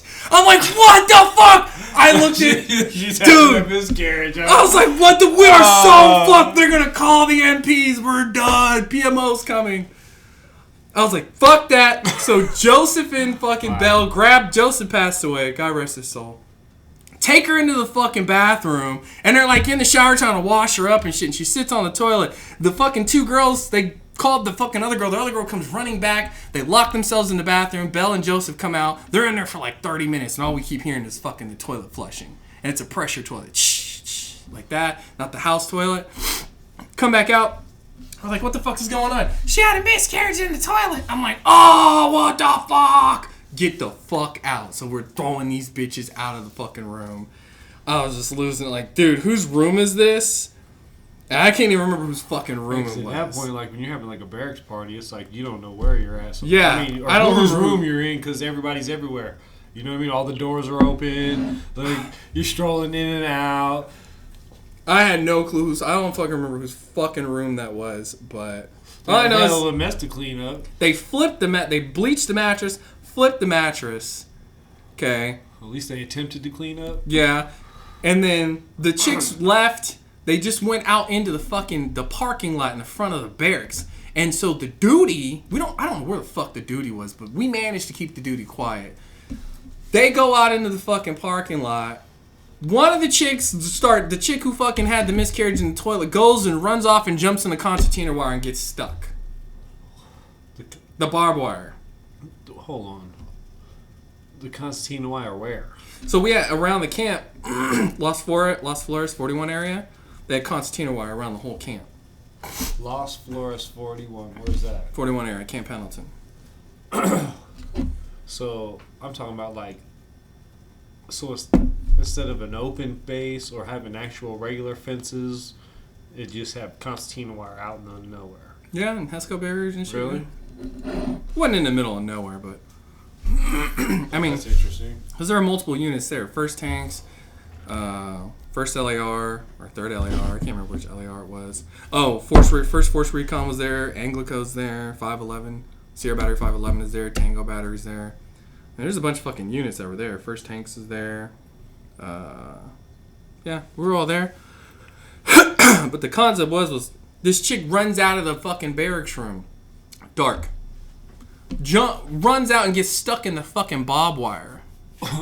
She's stuck. And I was like, I'm not going to go get this bitch out of this fucking barbed wire, dude. And she's screaming to the top of her Somebody lungs. better go get her. The duty went and was like, what the fuck is going on? So the duty goes and discovers this fucking fat ass white girl stuck in the motherfucking container.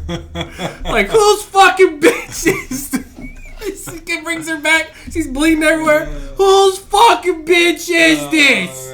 Casey, you called him, huh? I was like, nope.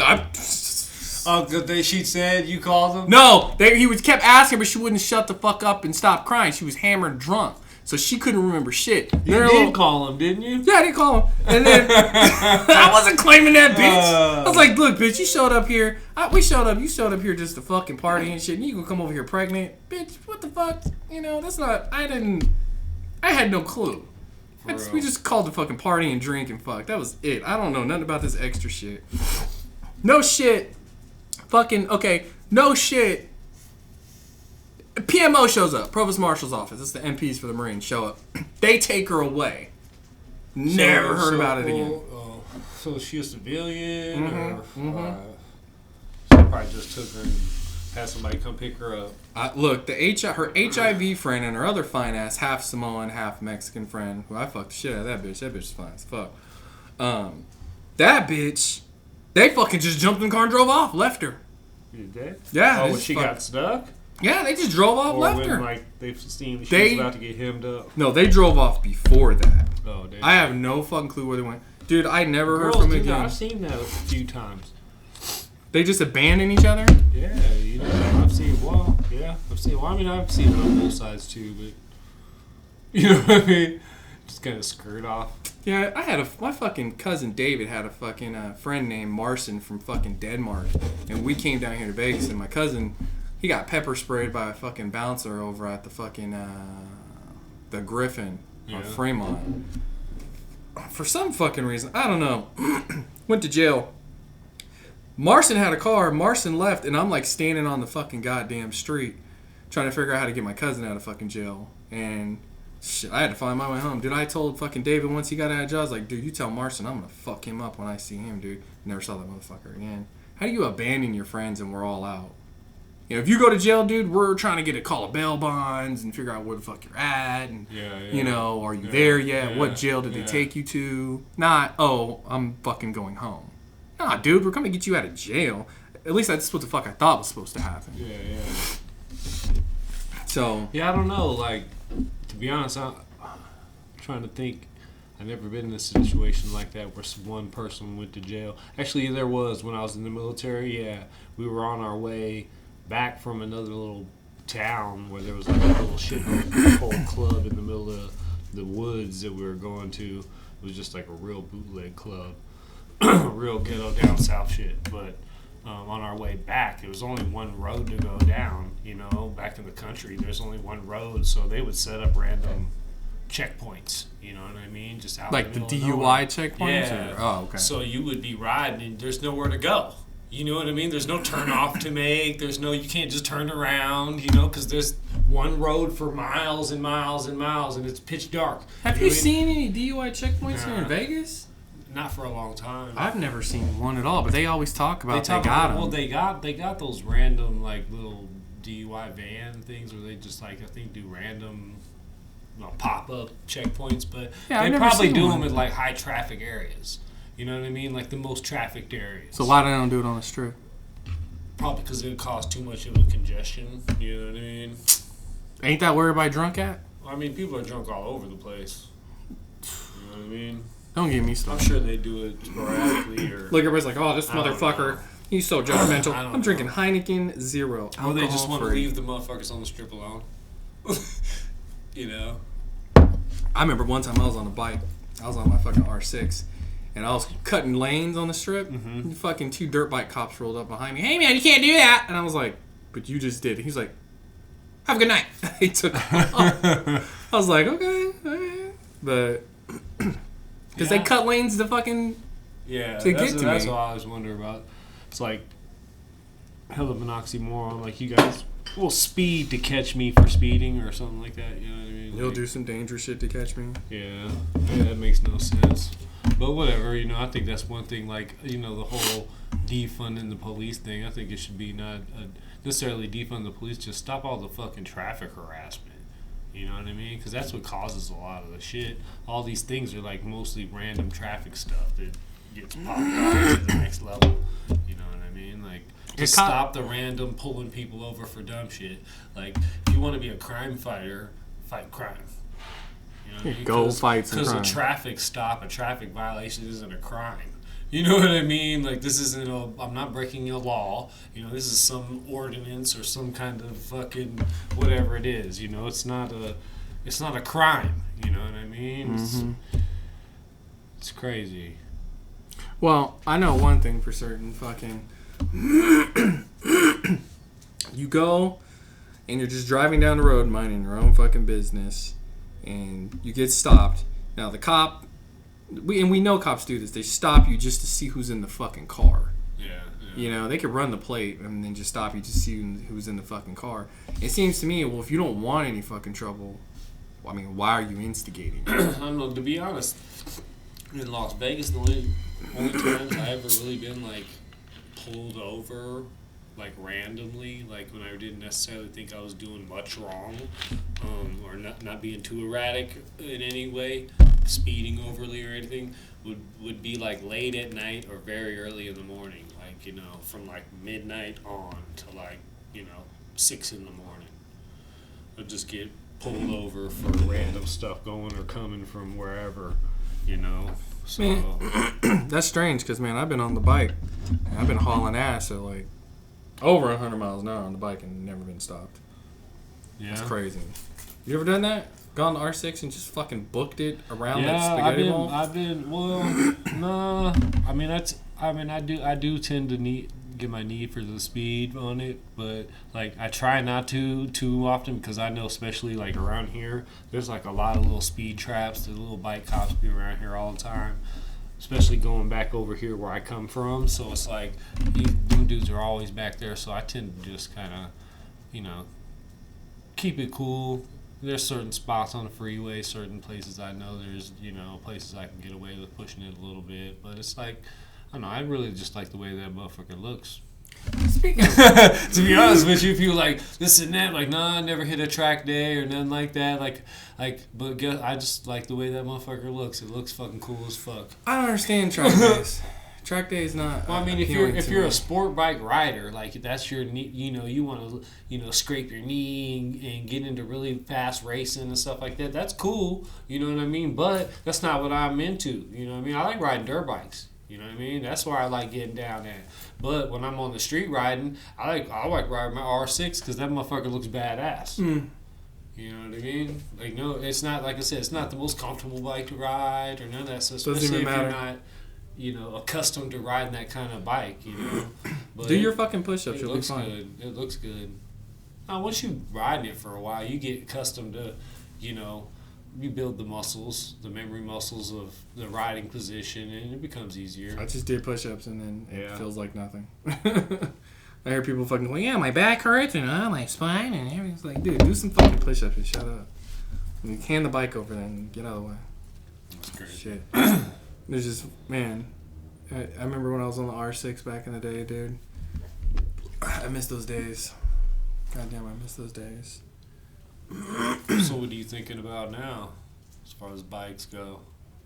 Dirt bike. Yeah, like a dual sport? Or my son, he keeps, because we always go down to, go hang out. We'll go down to one of the dealerships or something like that and just go walk around. Mm-hmm. He doesn't give a shit about the street bikes. No. He's just looking at the dirt bikes and he's like, those are fucking cool. And I'm like, you like that?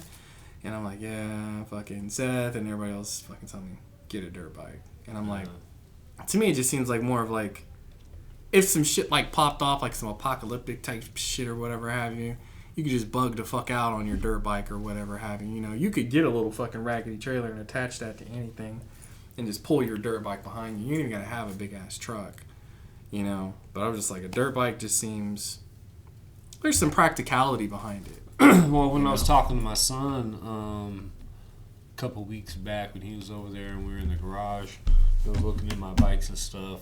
I was telling him, I was like, if I could only have one bike, it would be my dual sport. It'd be my Honda CRF 450 RL, because that bike is dope. You know what I mean? Like, it is dope. My R6 is dope too. You know what I mean? I love riding that thing, but if I could only have one, it for sure would be my Honda 450, because that bitch is dope on the street. You know what I mean? Especially for like local buzzing around town. Mm-hmm. And then I can just go straight into the dirt and I can hit some pretty, gnarly trails on that bike. Yeah, see, that's appealing, going on the trails and stuff like that. I don't know about that whole camping out shit, though. Ride all day? I'm not trying to sleep in the dirt no more, dude. We did that a long time ago.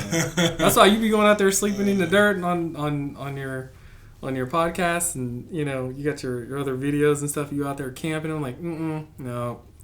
In the Marines, we sleeping in the dirt. I'm done. I mean, I did it too. You know what I mean? For pretty much. I mean, yeah, I had my fair share of that shit too. And then I had a long time where I didn't do it.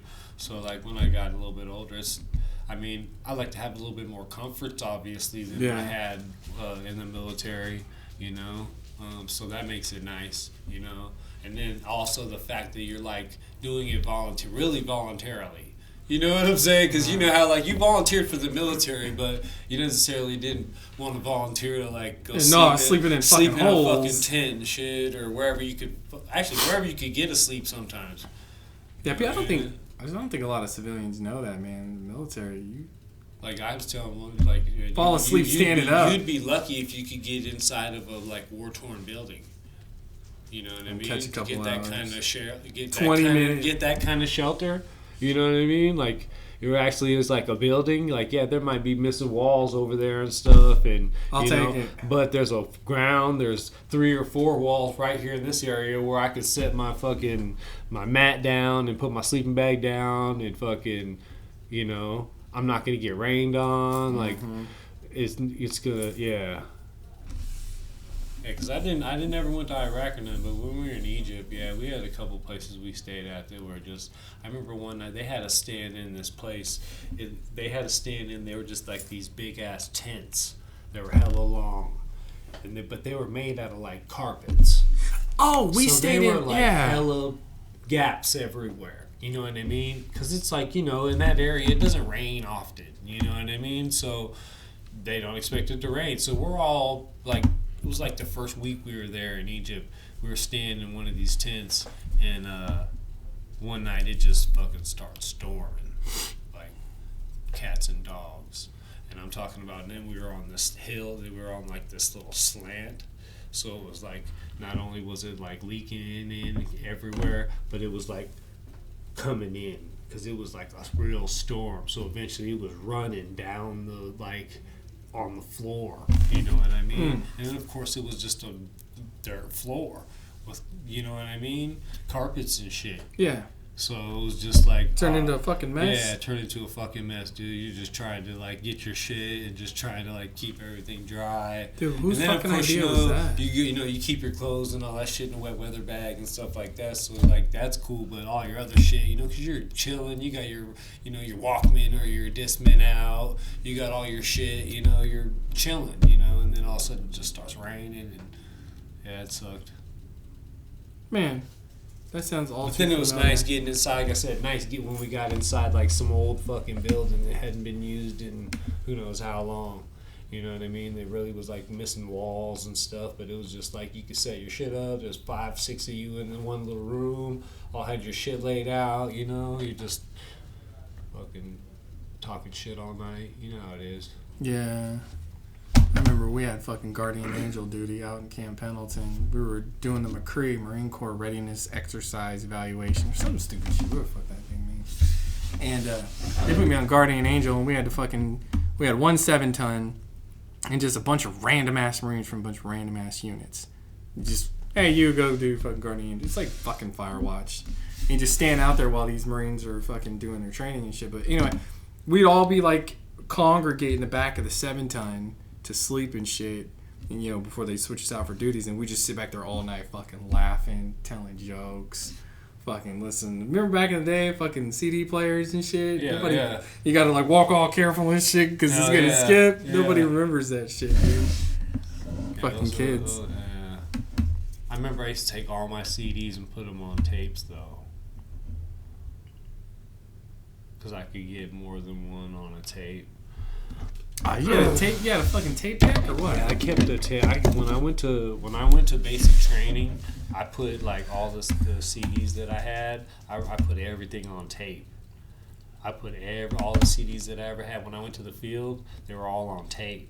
When I went to Egypt, I had all my CDs on tape. Then I traded all that shit when I got to Egypt. And you had a boombox? Nah, I just had a fucking Walkman, dude, with a nice little headphones and shit. Like, when I got to Egypt, dude, and I was, like, in the bazaar and shit, walking around with my backpack, I had a fucking see-through backpack. Like, it was like a netted backpack. Dude, they'd see my tapes and shit in there, dude. They would fucking, like, be trying to trade me everything they could to get, like, my shit. Anything that they could get from me, they were trying to get, like, all my tapes, anything like American music and shit, I had a gang of fucking like No Limit shit. Like it was like, these are foreign mid guys? 90s. Foreign yeah, guys? It was Egyptian. It was Egypt. It was when we were in Egypt. Oh, I thought it was like other soldiers and American soldiers. No, it was like when we were in the bazaar, when we were just like, in the little town that was right there, little whatever that was like right over by where we were set up at. See, did y'all get any pussy out there? No. We didn't see. There was like rarely ever. Besides the chicks that were like we worked with. Fucking. You know what I mean? Women. But those chicks are all like the same chicks you see in the rear. So it's like. I already fucked you, bitch. Get away from me. They had a couple club nights and stuff there, like in that little town. There was like. But we didn't have no civvies or nothing, you know what I mean? They like when we were at that point, you're not allowed to wear your regular clothes. Dude, do not so you're get like, me started. So you're in your fucking uniform kicking it, you know what I mean? And then you can only kick it so much. You know what I mean? When you're in uniform. I mean, you can. When you're in uniform, what can you really do? Like, you ain't supposed to be like getting drunk. You're not supposed to be like doing, acting in a certain behavior because you're representing the fucking U.S. government. Dude, I could tell you some stories. I got some too. I got some too, for sure. Port Hueneme one year, you know what I mean? When we were on port detail, yeah, there's some shit going down in uniforms at the club, you know what I mean? But it's just one of those things. But nah, we got into our, I eventually, got out into Cairo and shit and was in regular clothes, you know what I mean? But at that time, nah, we were all, where we were set up at, like because I was part of the main node center, which was a big hub of the communications, just web for the whole network, you know what I mean? So we were like, pretty far. We would always be pretty far in the rear, you know what I mean? So we were like right here next to some little town that had like KFC, like McDonald's there, but it was like they had different shit on the menu, Yeah. And then it had like, a bunch of little shops and stuff, restaurants. It was the first time I ever seen a hookah, You know what I mean? Like, it was Hookahs, dude. We should. Yeah, it was 99. Like, nobody had ever seen a hookah. We're like, hookah? What's that? So we were like, we seen the little. We should do hookah. We should get a hookah. We seen the hookah. And we're like, oh yeah, we'll take one of those. So me and the homie Mr. Walton, yeah, Vernon Walton. He was on my team for a long time, dude. We did a lot of traveling together. Did a lot of time with that dude. We puffed on that and. It was cool, you know, with the little flavored tobaccos and shit, with the coals. We were like, oh, this is interesting. And people were like, yeah, of course, smuggling shit back, you know what I mean? Oh, man. Trying to get hookahs back. Because, of course, that's one of the things they wouldn't let you bring back, like, you know, those kind of things. Anything kind of like certain items, you know, they don't want you taking back. They got, like, sand or whatever in it, you know. I don't know. It's just certain things they wouldn't let you take back to the States for whatever reason. So hookahs were one of those things. But then, yeah, so nobody had one. And then, yeah, of course, like, you know, nowadays they're like hookah stores and everywhere. Hookah bars every fucking everywhere. Now. Back then they weren't a thing. But it was cool. Dude, every time I sit at a hookah and do that shit, like, you get that buzz or whatever, but I get hella sick like that. Yeah, I'm not too. It's one of those ones I'll like take a couple little puffs and that's it. You know, I get sick, dude. Because I get that little head high, like woo. Then you start getting. Yeah, I don't like that. Just like earlier, I was with my uncle and my dad and my cousin, and my dad, or not my dad, but my uncle and his son, my cousin Steve, they're cigar guys, so they know all this shit about cigars. Like aficionado. Yeah, they're fucking for real. Like, yeah. So they're like, oh, you want to smoke cigars with us? So, of course, they got these good cigars and How's shit. it go? Got these cases and shit that are, you know, keep them humid in it while you travel or whatever. What? Yeah. I was like, oh, okay. So I was like, well, fuck it. You know what I mean? I'm not really a cigar guy. But Also, choose some fucking dip. So, fucking, you know, did the little cutting ceremony and, you know, smoking a cigar and stuff. And it's just like, it's cool, but I'm not really that interested because I know, like, when you really start smoking and things, dude, like, oh, shit. I smoke, like, weed. So I know it's like, instinctually inhale. You know what I mean? Yeah. Like, I've never been a cigarette smoker or a cigar smoker, so I don't have that like reflex just to like put it in your mouth. You know what I mean? Like maybe inhale a little bit. No, I'm with inhaling it all. You know what I mean? We inhale over here. We don't not inhale. You know? Oh man, nah, dude. You're like, nah. I used to smoke a lot. I used to smoke weed fucking all the time, dude. I don't know. So they started training differently. I'm over at UFC Fit. Fucking everybody in fucking UFC Fit's a fucking athlete. Everybody in the motherfuckers. Well, there's, you know, your few who aren't. They're just regular people, whatever. But you walk in there, everybody's like, just everybody in there has like an athletic mind at least. If not their body, their mind is like just focused, and they go in there and everybody's fucking working. From your most out of shape person to your most in shape person to your most middle person. Everybody's working. Yeah. You don't see anybody in there fucking around really. Like, you see a couple people look at their phone, but it's not like some extended time at like Planet Fitness or LVAC or some bullshit like that. You know, 24-hour fitness or Anytime Fitness. No. These motherfuckers are like working. Everything is work in UFC Fit. Everything is work. And I'm like, you said their memberships aren't cheap. well, Right. I guess like the one, if you get like the $79 one, you get like free jiu-jitsu. So there's like a black belt jiu-jitsu instructor in there. And, all right. I mean, I don't know much about that guy, but they're in there doing their thing. And then there's like a cardio room or cardio area. There's a pool. Then there's like kickboxing classes. The kickboxing area is always jam-packed full of people, and everybody's in there working, you know. But dude, there's some fine ass motherfuckers. I'm not a fat guy. I bet. In there, doing some Billy Blanks fucking kickboxing. I'm talking about all around the entire fucking gym, dude. Just wow. I'm like trying to work over here, you know, trying to focus and shit. And I don't know. I like going to the gym, but I've like never been like, I don't know, into the appearing eyes. I've always like when I go to the gym, I'll always hoodied up, You know, I'm always looking, you know, headphones on, big hoodie hanging, and I'm just want to get in my zone. You're a better man than me. You know what I mean? There's too many booties walking around. I'm not trying to get distracted. I'm trying to like count my rest periods. I'm trying to like get in and get out of that motherfucker because I know I got to do some work and then I got to go do some other shit. Yeah, I ain't got all day to sit in the gym and like do extra 10 reps over here and then another 10 reps over here just so you could like, because that chick has decided to do a couple sets next to you. Like, hey, oh yeah, I got to do one more set here. You know what I mean? Like, hey, you know what? It's like this. You just gotta sometimes stop and smell the roses. Stop and smell the roses. Stop and smell the roses. Yeah. Don't smell too long though. Yeah, you just gotta like take a whiff and keep pushing. Yeah, because then you're a pervert and you fuck up your workout. I don't want to cool down too much. You stupid. Shit. Yeah, but yeah, UFC Fit. It's a fucking legit ass gym. There's a lot of attractive people in there, but So you got your whole school over there?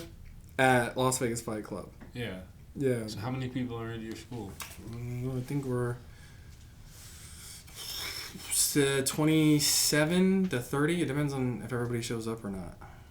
You know, I got one guy who's just out of it. I don't know what the fuck his deal is. And then another guy doing his thing. And then another lady doing her thing. So they come sporadically. But for As far as like your instructors or as far as students go?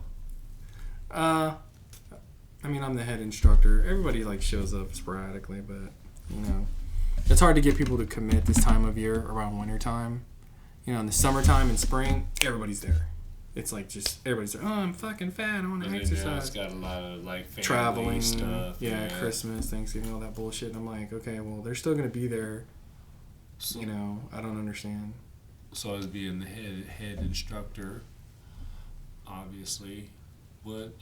Because I thought you were some other degree. What degree are you now? I wear a third degree by choice. But is that just because you're master?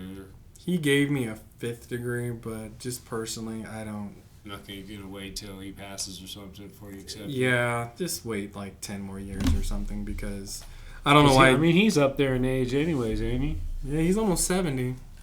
Yeah, he's back in the day, fucking Chuck Norris, Bill Wallace, all those I just guys. remember when I was Joe Louis, Sifu.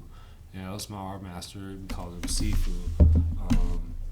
That was the reason he hadn't accepted his next degree. It was because his master was like still alive and hadn't gotten that degree yet. So he didn't want to exceed his master. You know what I mean? So he just waited until, you know, his time came and then took the degree. You know what I mean?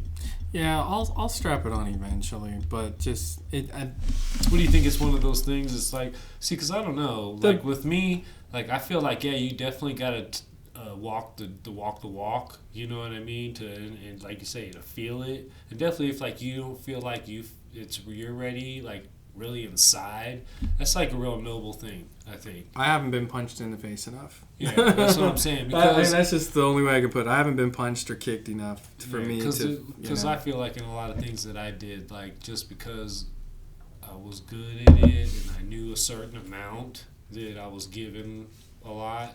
You know, given certain, like you say, degrees and belts or whatever. And it was like, but was it really like you said, did I really walk the whole walk?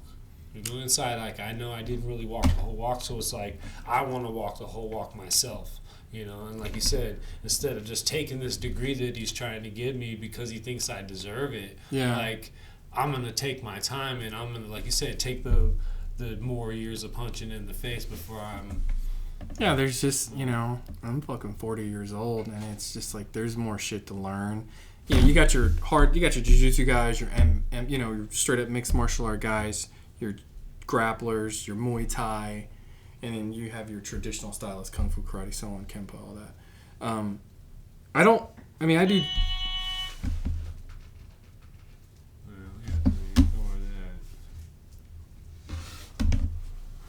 Who the hell's showing up at fucking midnight? We're in the middle of a motherfucking podcast, goddammit. Did you pause it? No, I didn't pause it. Why would I pause it? Oh. We'll see who it is real quick. You can keep talking about what were you talking about? Nah, so yeah, the style is, you know, the traditional styles. I don't know how similar they are to the full combat styles. So.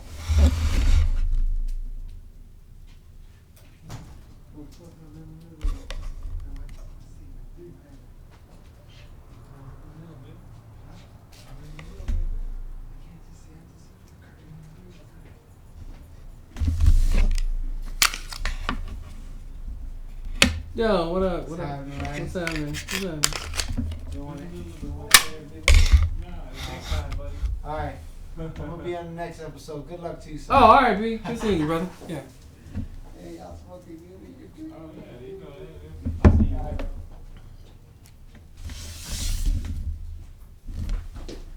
Damn, I thought we was about to get robbed. I was like, what? Wait, hold on. What's going on? What happened? Oh no, you know what I'm saying? Coming through. Wasn't sure. No disrespect. Respectfully. But no, I don't know how it is with those other guys when they receive rank. I just, you know, from the traditional, you know, karate traditional side of it, it's just like, you know, a lot of people already disregard karate. Like, oh, it's for kids. You know, Cobra Kai. We weren't even recording. So we got no visuals. We got audio though. Shut the fuck up! Are you serious? Yeah, I was just looked at it like we don't got visuals, but we got audio. Oh, dude. We got audio. That's funny, huh? That is. Oh man, dude. Oh man, I gotta pee, man. Fuck. So, well, while he's gone, I'll just talk about fucking loyalty. Goddamn it! Just saw it on the back of his shirt. While Nolo's coming, I look at the damn camera and you push record.